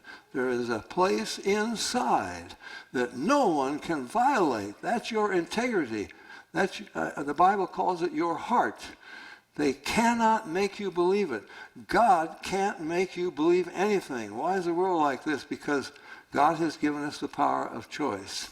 And he can't, even God cannot make you behave any more than you can make your child behave. There has to be a willingness on their part. And how that willingness comes about through Jesus Christ is another question. But Joel 3, verse 2, I'm going to bring all the nations to Jerusalem, God says, in the last days, and I'm going to punish them. Well, punishment, I mean, what do you mean by punishment? I mentioned last night, I think, that I wrote the autobiography, or the ghostwriter of an autobiography, of the man who was the head of the Federal Parole Board in the United States. One of the things he learned is these people that come before you wanting parole, they will promise anything. Oh, they'll blubber and, oh, I'll never do it again. And you let them out and they come back and do it again. There must be some willingness, some change in the heart. And that, I believe, only comes about through Jesus Christ. So there's going to be punishment.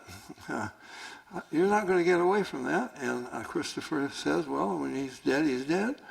Well, the Bible says it's appointed unto man once to die. After this, the judgment. Now, why do I believe the Bible? Because of prophecy. God says, I'm going to bring all the nations of this earth back to Jerusalem. And I'm going to punish them for two things. Number one, they scattered my people everywhere. Well, did it happen? Yes. God said, I will scatter you because of your sin. But he doesn't just do it himself. People do it. He's telling you what they're going to do. Then the second thing he said was, because they have divided my land. Well, Israel had many enemies. They never divided his land. Israel's been conquered many times. A conqueror doesn't divide the land. It keeps it for himself. Today, for the first time in our life, UN Resolution 181, it is called the dividing of the land. And the nations of this world joined together to divide the land of Israel. They left Israel with 13% of it. They gave the rest of it to the Arabs. But Britain had the commission. They were supposed to see that the Jews recovered their homeland, and they betrayed the Jews and so forth. They betrayed their trust. Zechariah chapter 12, verse 2. In the last days, God says, I'm going to make Jerusalem a cup of trembling to all the nations round about. Why would Jerusalem be a cup of trembling? Because they want to destroy. Islam teaches Israel must be destroyed. And this little tiny group of people, outnumbered several hundred to one, they have technology. They could wipe out the Arabs, and they've acted with great restraint. Maybe you don't like me to say that. We'll say more about it tonight. Why is it a cup of trembling? Because all of these hundreds of thousands, millions of Arabs cannot defeat this little tiny nation of 6 million Jews. Wow, that's amazing. God said, I will make Jerusalem a terror to these nations round about them.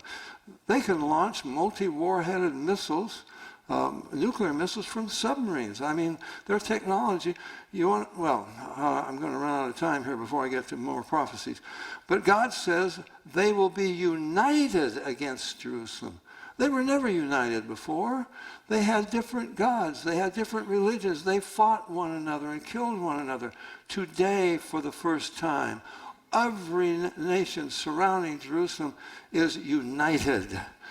God said, I will make Jerusalem, and Israel he's talking about, a burden to all the nations of this world. Well, you have to have an organization of nations. We've got the United Nations. Is Israel a burden to the United Nations? Well, it certainly is. They've spent 1/3 of their time debating, pronouncing, condemning on Israel.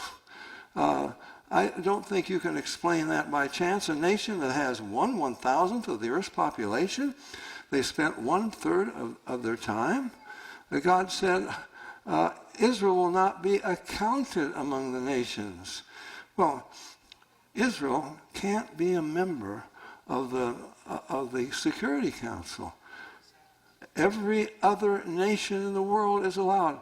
They can't even be, they've been members for a long time of the UN. They're not allowed to be a member of the Human Rights Commission. You've got terrorist nations. You've got horrible, Human Rights Commission, the only democracy in the Middle East is not allowed. God said, they're not going to count you among the nations. Okay? Thank you very much. I think these are fulfillments of prophecy.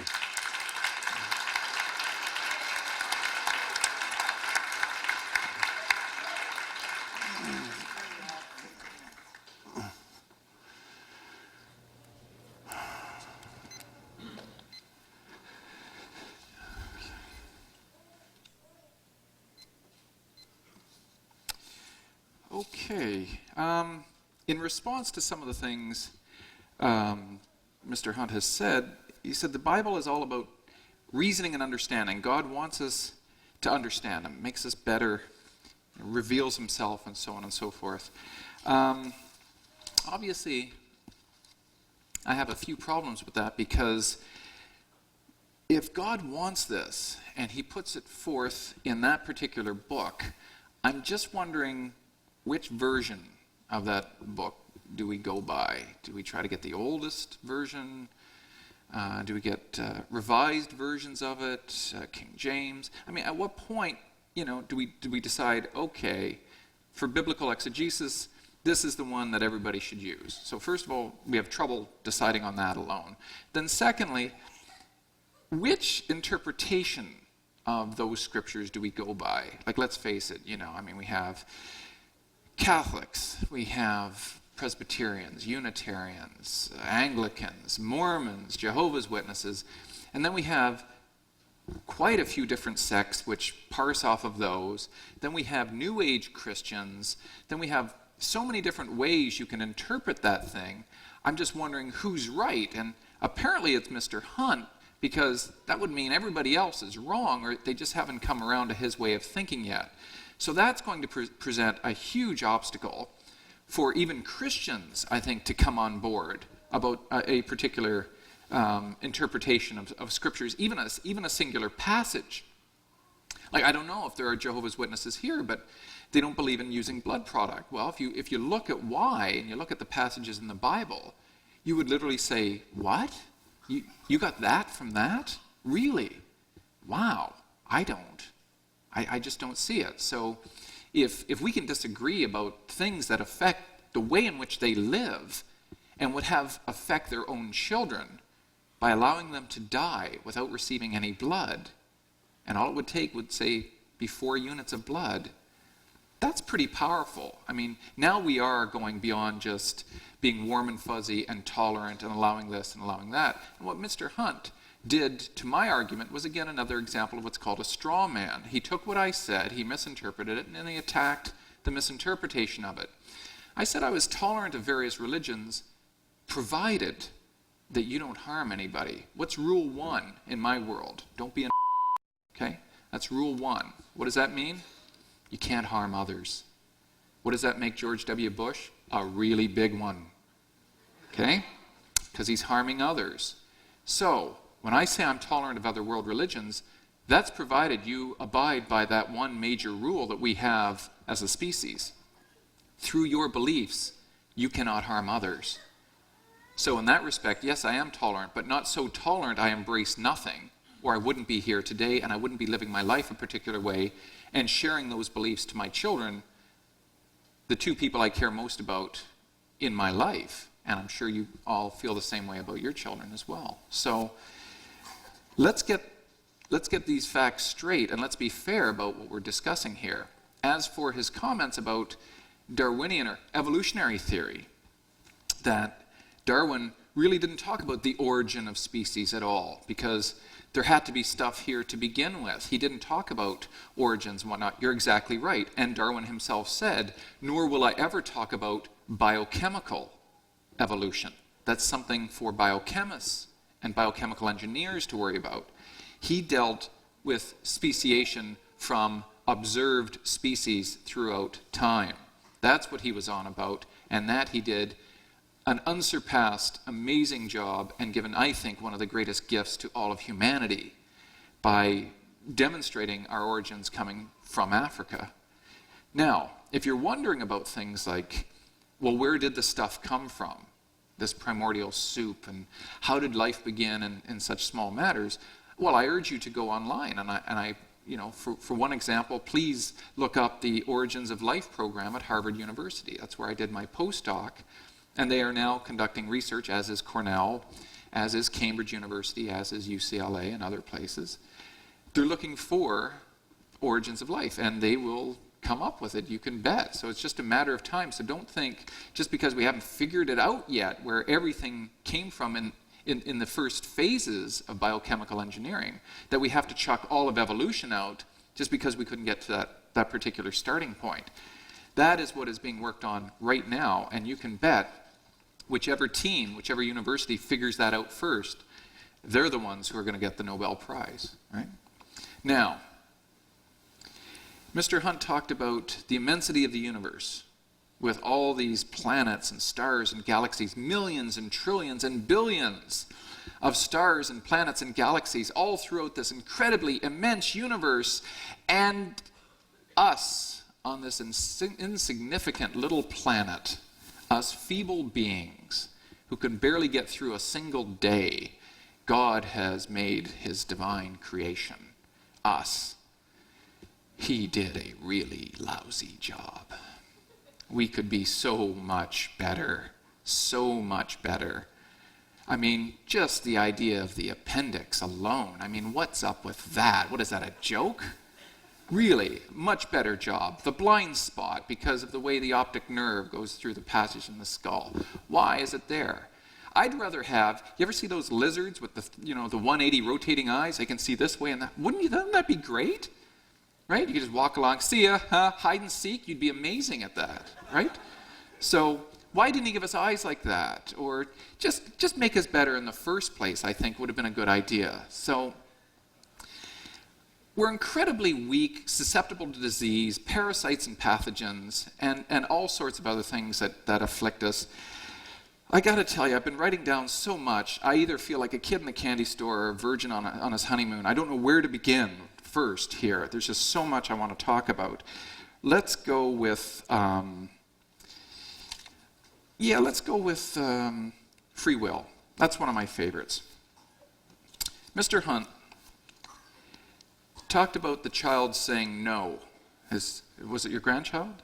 Son saying no. And he turned out to be a decent kid and father and husband and whatnot. His first word. Interestingly enough, Jeremy, my first son's first word was Nietzsche. No, it wasn't. I'm just kidding. But I think it was Dad, and Matt's first word was Mom. Now, God gave us choice and God gave us free will so that we could understand his love for us and our love for him. So he cannot make you behave. This has to be a willingness on your behalf. So basically it works like this. You have a particular being, God. Your God, we'll call him God, the Christian God. And he creates you in a particular way. Are you down with the Garden of Eden thing, Mr. Hunt? Am I what? Do you believe in the Garden of Eden? I do. Adam and Eve, first people? Absolutely. Okay. Something you might want to consider, folks, when you're just sitting around having coffee, shooting the breeze or whatnot. Ask yourselves whether Adam and Eve had navels. Just something to think about. Okay? Just throwing that one out there.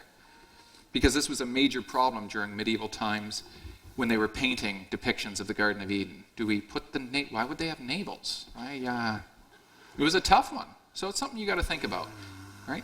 Anyhow, we go back to the Garden of Eden, and God creates Adam and Eve, and he gives them free will. And he says, you know what? This is paradise, this is fine, this is wonderful. Just, I don't want you to eat from this particular tree. If that's okay with you, just stay away from the tree. You can do anything else you want, okay?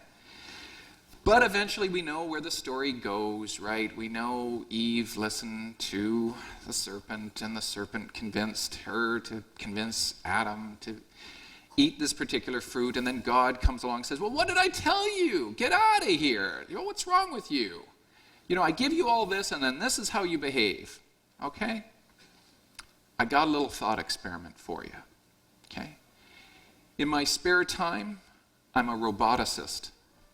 I create robots, and I'm really good at it.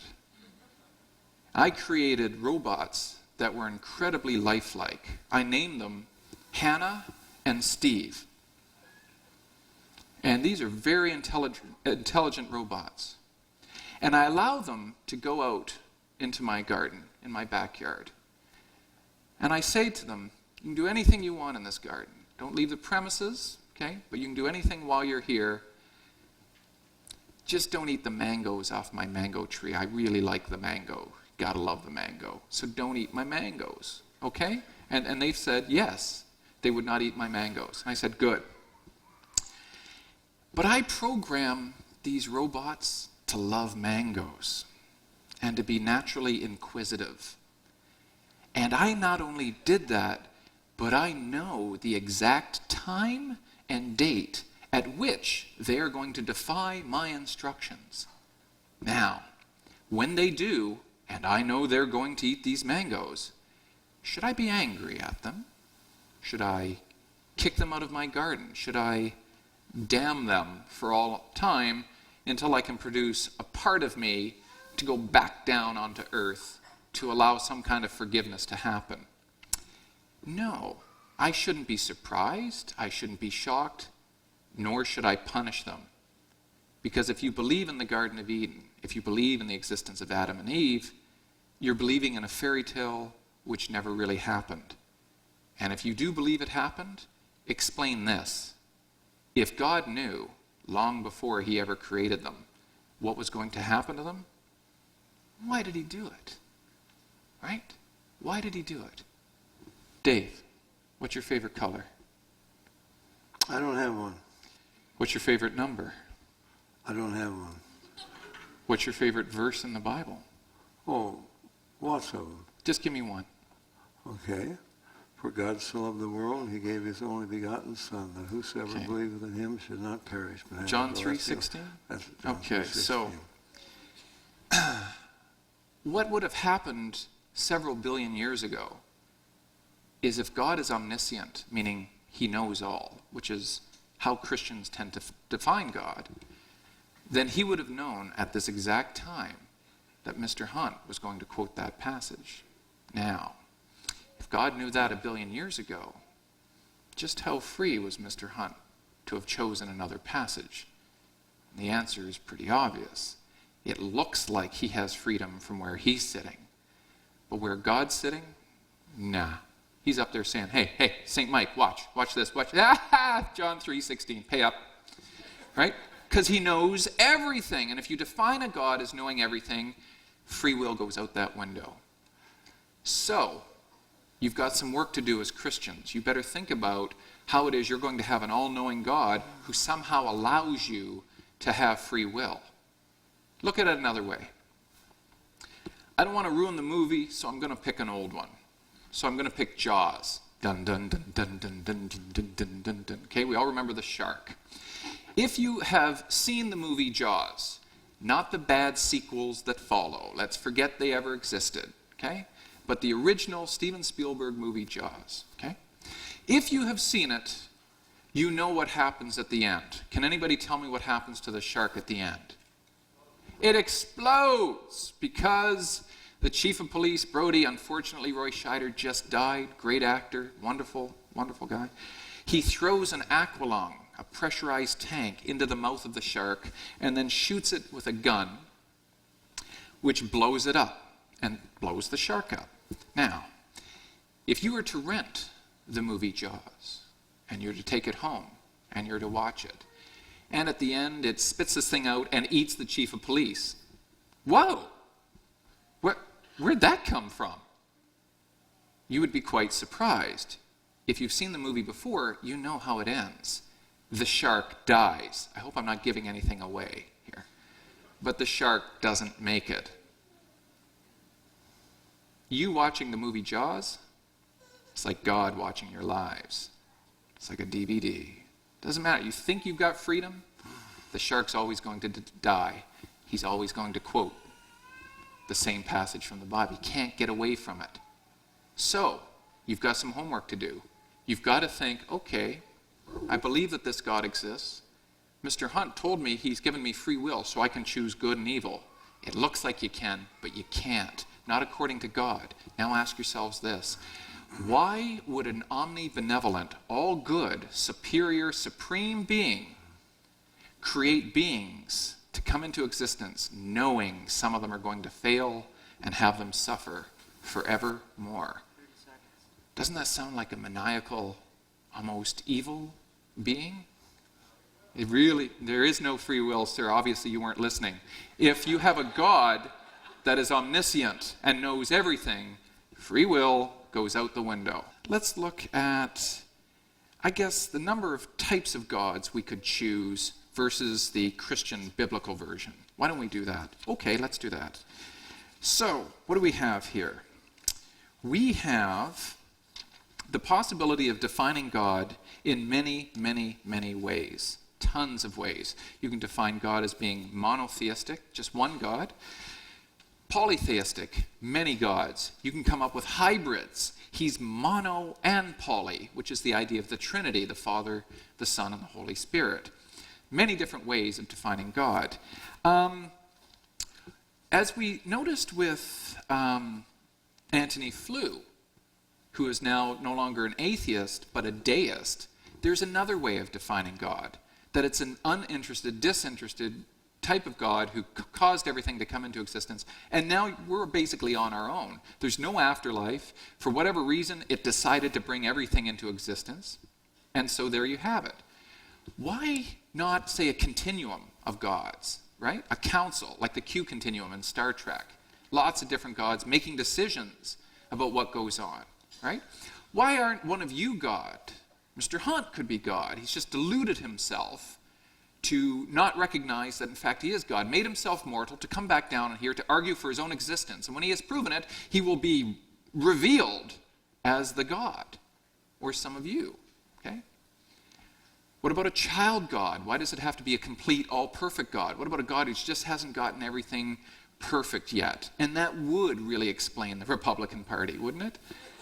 So if you think about it, or what God could be gay and really, promotes gay sexual activities. And that heterosexual thing, that's to keep you guys going along, but the action is really where the homosexuals and lesbians are at. Which would, I guess, make him the queen of the universe, right? So there are many different ways you can define God. Why just choose one, right? And then what about the problem of choice and free will and evil in the world? I think that is something we have to consider. Mr. Hunt believes we can choose. I don't think that's possible if you define your God as being all-powerful and all-knowing.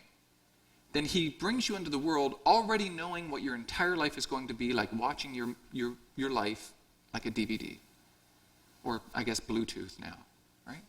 So, what choice do you have in terms of resisting evil?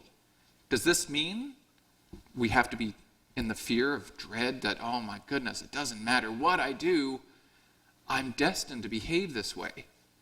Well, it seems like you have free will, but to an omniscient being, no. He knows everything you're going to do. He knows how many molecules of oxygen you're taking in and CO2 is going out. How many hairs are on your head and how many hairs you've lost over your lifetime. He knows that's what omniscience means. So when it comes to choosing good versus evil, let's think about that for a sec, right? There are two types of evil, clearly, at least, on this planet, right? There's moral evil, and that's the evil we do to each other. You know, I decide to take over a country and kill some people and try to squander their natural resources. That's one type of evil. But what about natural evil? How do we explain that with an all-good God? What's the deal with that? Sure, I can understand the odd hurricane, I can understand the odd volcano, but why in 1999 did you have an earthquake kill 30,000 people in Pakistan, the majority of whom were Muslim? What was he trying to prove there when 13,000 of them turned out to be children under the age of 5? I miss that. Why? Like, clearly he could have stopped it. Clearly he knows the earthquake is going to happen. But he chose not to. And he caused incredible suffering to so many people throughout that time period. And all he had to do was that, and it wouldn't have happened. Thanks. If you think God has a plan, and that something's going on, and don't you worry about it. Yeah, some bad stuff's going to happen in your life, but in the end, it's all going to be worthwhile. I don't want to hear it, because the suffering of one child doesn't add up to all the goodness you think God has. And that kind of suffering is the type we have to stop as human beings first, before we start to pray and give up our lives to what I believe is an imaginary being. Thank you.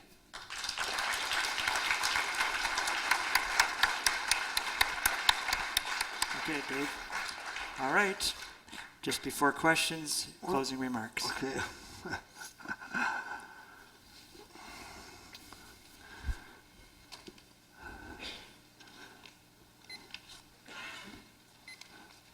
Okay, what he just said about God, natural disasters, isn't that nature? You know, I thought nature was running the show. How are we going to stop nature? Well, a good God, I mean, here's a child that falls over a cliff. Whoop, stop the law of gravity right now. There are certain things that have been set in motion by man's sin. I said this is not the universe or the world that God created. It's the world we created. It's a world that's in rebellion. Okay, now, free will. Christopher is a philosophy professor. Well, he surely knows that in philosophy there's been a lot of discussion about free will.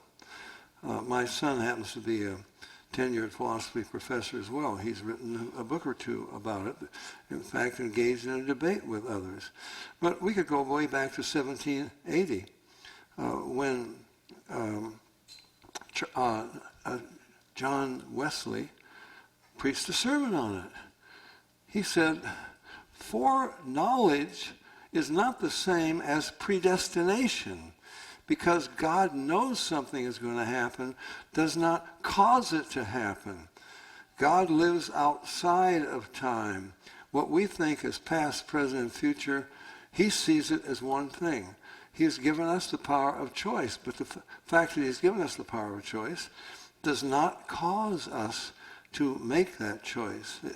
Now, he's given us really a parody of the Bible, of the Garden of Eden. He's turned it into a fairy tale, and he's given us some fairy tales. He talks about movies and Jaws and so forth. I don't think any of us, if you're a Christian, I don't know about the rest of you who are not Christians, I don't think we believe that God made that kind of a world, that it's a fantasy world. He says he made some robots. Well, I know he's giving it as an illustration. We don't believe that God made human beings robots and that he programmed Adam and Eve. You maybe got that from, I don't know where, from Augustine or whatever, but that's not what Christians believe. I've written books about this. This is not biblical, in my opinion, when God said, don't touch that, don't eat, not touch, don't eat from that tree. I think it was the easiest command he could have given to Adam and Eve. There must have been thousands at least, maybe millions of trees of every variety in the garden. And God says you can eat of all of them, but just don't eat of this tree. I don't think there was anything special about that tree. The special point was God made a universe, and he should be in charge. You don't like it? You want to do it my way? God, get out of here. I'll run the universe the way I want it. Then you're a rebel. Now, I don't think God should just stand by and let that sort of thing happen. He has laws, and I think those laws should be obeyed. I forget the scientist. I could remember, but I don't have time to remember because my time is running out. He said there is a difference between natural laws that must be obeyed and moral laws that ought to be obeyed. Ought takes us outside of chemistry and physics. Now, Christopher believes in evolution. He's a materialist. Well, then how do we know?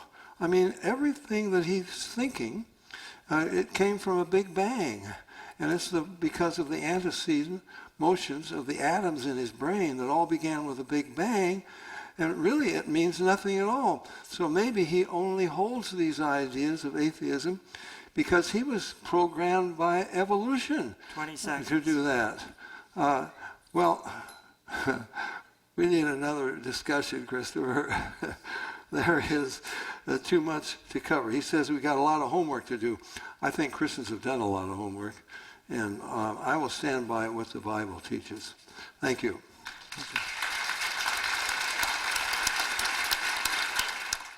Okay, welcome back.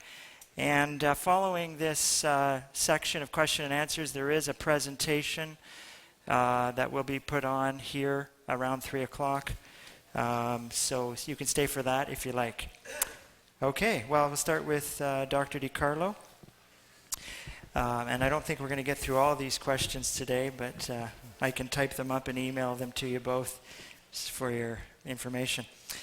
First one, how do you personally disentangle large T truth from small t truth when you assert that you are wrong and I am right? Mm-hmm.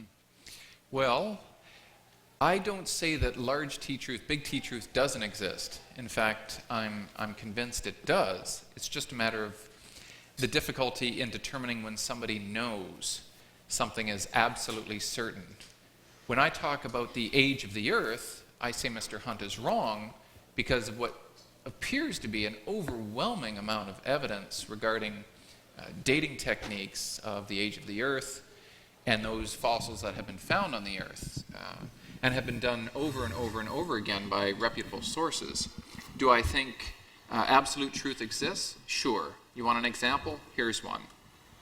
Some of you people in here believe that when you die, you somehow continue to exist. A soul or something continues on and you continue to exist. Some people here will believe that that is not the case, that when you die, you are gone forever and all the time.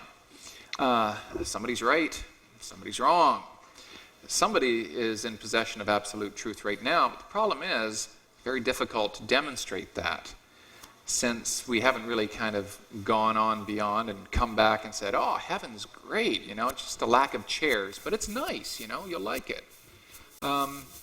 We have no real evidence to convince, personally me, that I'm going to be going to some great beyond, but nonetheless, one of us is right, one of us is wrong, so absolute truth does exist. Small t truth is much easier to make determinations about, because you get a community of people who decide on what criteria needs to be satisfied in order to attain information in a responsible way.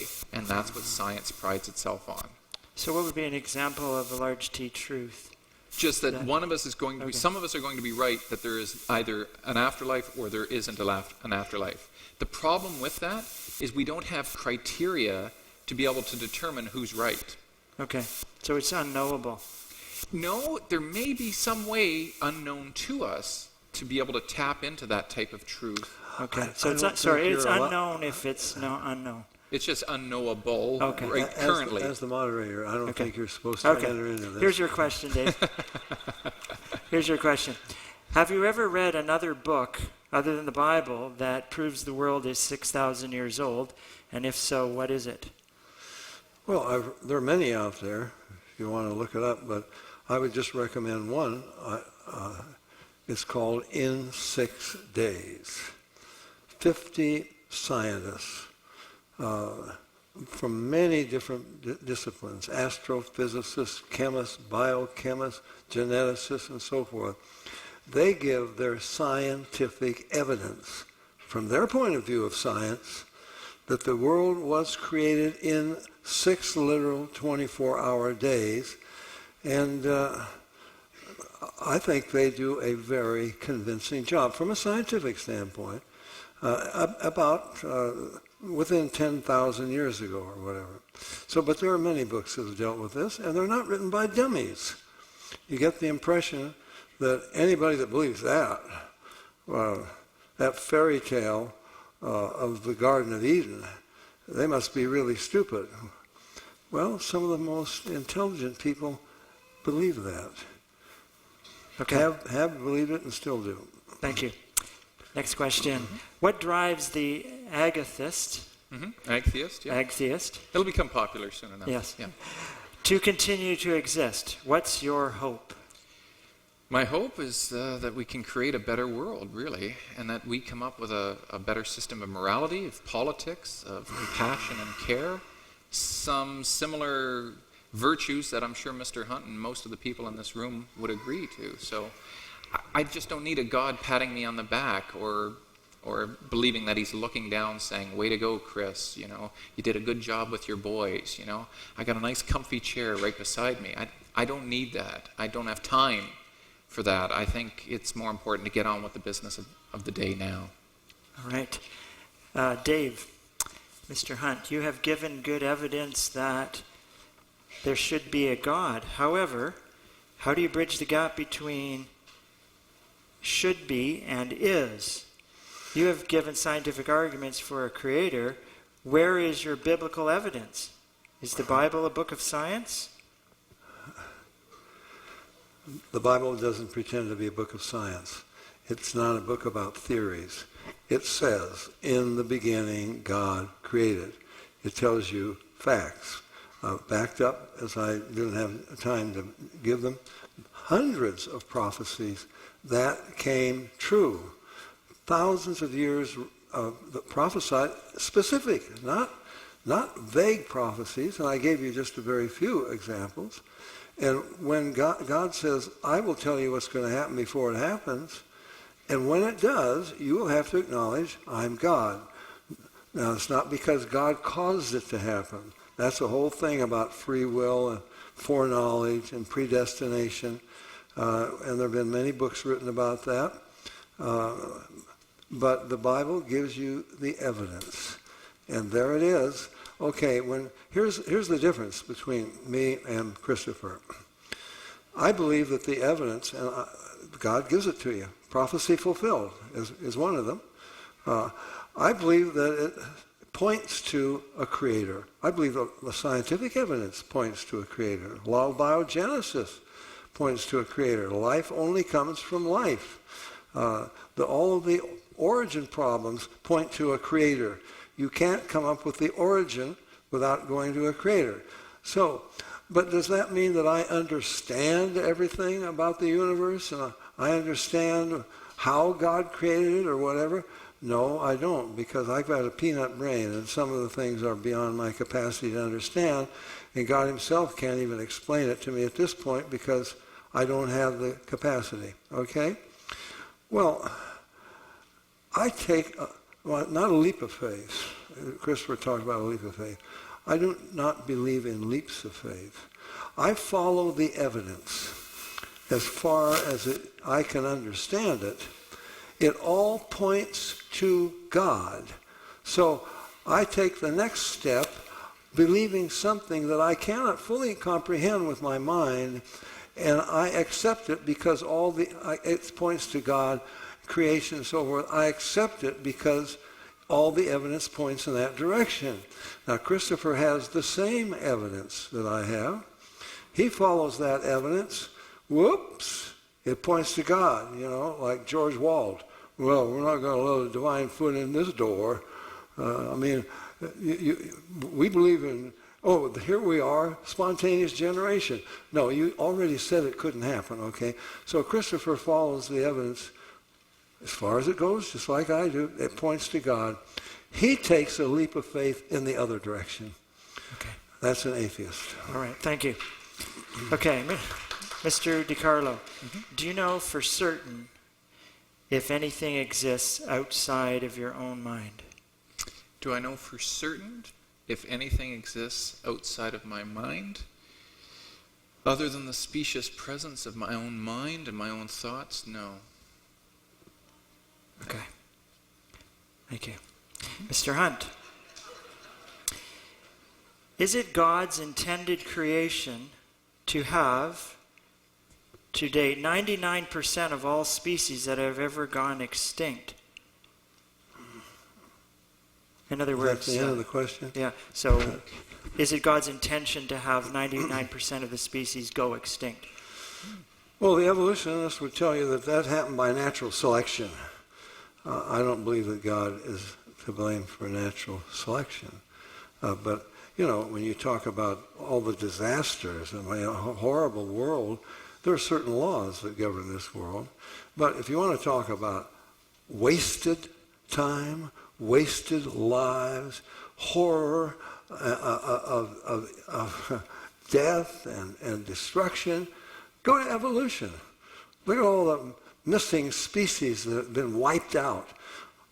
Just had my eye didn't quite work, so I got wiped out. Natural selection wiped me out because it wouldn't help for my survival. I mean, billions, trillions. There ought to be trillions of these half-developed fossils out there, and they can't find one. But if you want to talk about really destruction, talk about evolution. Okay. Here's a question for Christopher. What is a dream? Why do we have them? What's their purpose? You're kidding. He's a philosopher. What is a dream? Pictures in your head when you're sleeping. Sometimes you can have a waking dream if you don't get enough sleep. So for all you truckers out there who are doing speed, knock it off and get some sleep. What is a dream? Why do we have them? Yeah. What's their purpose? What's the purpose of a dream? I'm not a neuroscientist. I don't know.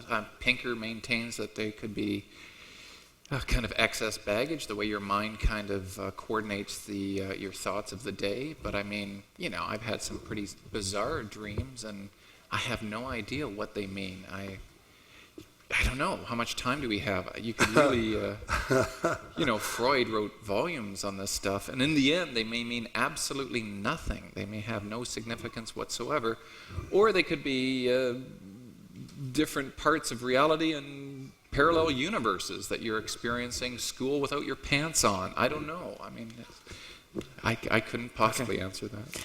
Mr. Hunt, why is it wrong to think that matter and energy has existed forever? After all, if time was created at the same moment that the Big Bang was, then why would there be no time where matter and energy did not exist? So why is it wrong to think that matter and energy has existed forever? Well, second law of thermodynamics, matter wears out. Everything wears out. The whole universe goes from order to disorder.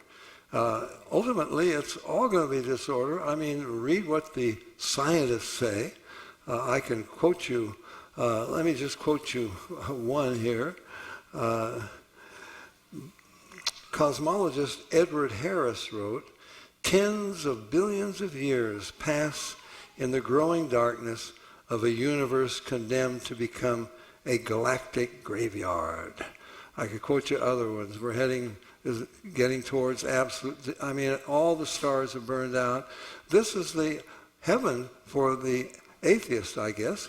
I don't know why they're working so hard. I don't know why Richard Dawkins is so concerned about getting us all converted to atheism, because what does it offer? Well, it's meaningless. Your thoughts are the result of the Big Bang. I mean, Christopher wants a better world, but that's like, I go to the racetrack and I bet on the same old nag every day that has never finished a race yet, can hardly stagger out of the starting gate. You'd begin to think that my common sense had failed me. that my loyalty to that horse was far greater than my common sense. I think Christopher and the humanists, or few that we have out here, betting on a dead horse. It never has won a race yet. You are betting on humans, and they have failed. Where do the wars come from? Because we did it. And now we are somehow going to work it out, and we're going to make a paradise out of this universe or world. I don't think it's in the cards. I think you've got an awful lot of faith to make a bet like that. Okay. Thank you. Christopher, would you have chosen to be born if given the choice? Please explain your decision. Yes. Yeah, given the choice, I'd rather be than not be, even if that means I'm apparently an old nag. Yeah, I'd still like to be around. I am grateful for being alive. I just have no direction for gratitude. I can't say, thank you, Jesus. Thank you, Allah. Thank you, great soaring eagle. I can't, you know what I mean? I can't put my gratitude anywhere because I just don't have overwhelming or even partially convincing evidence. But yeah, I'd rather be than not be. And that includes after I die. But if that's not going to happen, then I'm going to try the best I can to upload my brain to a mainframe so I can attain immortality before I leave this world. Just remember what Woody Allen said. I don't want to achieve immortality through my work. I want to achieve immortality by not dying. And I'm the same. Okay. Yeah. Mr. Hunt, why is it... Oh, sorry, here it is. If God could take the time thousands of years ago to punish wrongdoers, why could he not take time out of his busy schedule to help out 6 million people in 1939 to 45, or AIDS-ridden Africa, etc.? Well, we do have the power of choice. It's not our karma, as the Hindu debated last night, or argued last night. Things happen because we make choices. One thing about time is you can't get it back. I mean, this today will be gone, and you can't do it over again. And we still make choices. I can quote you any number of atheists. Why? What is their problem? They hate God. And I'm not saying Christopher does, but Richard Dawkins surely does. Christopher Hitchens surely does.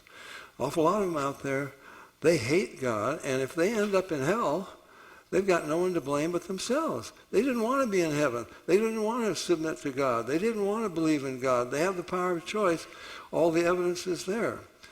So this is the way it is, and there are certain laws that govern the universe, and they're not going to be changed until one day God will create a new universe. Okay. This is a longer one. Atheists say there is no God, no absolute truth, no way of knowing big T truth. Doesn't this mean that truth is relative? Good and evil are not absolutes, but are relative? What is good for one may not be good for another. Then what is your basis for trying to live as a good, compassionate person whose duty it is to find truth? Why be good? Why not have many sexual partners to ensure that your genes are passed on? Why not kill deformed babies? Why not euthanize developmentally delayed adult and so on who use up resources? My ultimate question, if there is no God, what is your morality based on? My morality is based on reciprocal altruism. A Christian would call that the golden rule. You stole that from biology. You didn't come up with that, nor did Jesus. Reciprocal altruism is what goes around comes around. You help your family and yourself survive and reproduce. You help your extended family, your cousins. You extend that to your kin and your societies and communities in which you live. And in so doing, the more humans cooperate in this compatible way, the greater the good is served for all. It's when you go it alone, whether religiously or politically or morally, that you cut yourself off from others. And what happens is you create divisiveness. And as soon as you do that, it's us against them. And for some reason, some groups feel that they're better than others. Well, what my evolutionary theory tells me is that no matter who you are and where you think you came from, your ancestors all came from Africa, which means you are all the same. If you want equality for all, you better understand that we are all African, which means we all have to care for each other in exactly the same way. And that means the golden rule is the main idea behind how we should treat each other. But it comes from biology. It doesn't come from any religion. You'll see meerkats using reciprocal altruism, lemurs, chimpanzees, orangutans, ants, you name it, they're using it. Why? Because it serves the greater good. And I think what we all want in life are the same things: freedom, security, lack of pain and discomfort, happiness and enjoyment. So that's what guides my morality, and that's what guides my life. Thank you. Mr. Hunt, how can I be sitting here about to die from cancer and know I am going to heaven without any doubt? Well, that's a good question. My eldest daughter has incurable cancer. What is cancer? Cancer is a cell that is no longer following the DNA. Man is a cancer on this earth. We have said we're not going to follow what God wants us. We're not going to obey his laws. Now, cancer is a horrible disease. It can happen to anyone. How can you know you're going to go to heaven? Well, first of all, you're going to have to believe the Bible. I've given you some evidence. There's a whole lot more. I've got a book out there, Seeking and Finding God. There are plenty of books, been written plenty on the internet that would help you not just believe, take a leap, but have solid evidence that the Bible is true. Now, the Bible says, the Bible's not an ecumenical book. It doesn't say, take any road you want. It's okay. This is what the Hindu said last night. It doesn't really matter. We're all going to end up in the same place anyway. No, that's narrow-minded. They say there's only one destination, and I'm not going there. Jesus said there's two. Take your choice. Now, he said, I am the way, the truth, the life. No man comes to the Father but by me. Now, if he is who he claimed to be, he said he's the way, then what way did he say? He said he came to die for our sins, to pay the penalty that we ought to have because of God's justice, and he took that penalty.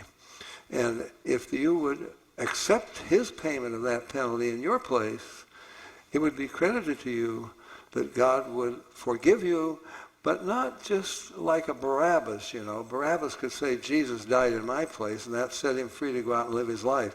Paul said, I am crucified with Christ. Nevertheless I live, yet not I, but Christ lives in me. $1 million, which I can't, but supposing I did, you have the choice to accept it or reject it. God offers you heaven in forgiveness of sins, to be in his presence forever in inexpressible joy for eternity. Now, I don't think he's forcing anything on anybody. You have the free choice. You can accept it or reject it. Now, you were born in sin, shapen in iniquity, yes, because we didn't inherit perfection from Adam and Eve, the essentiality of it.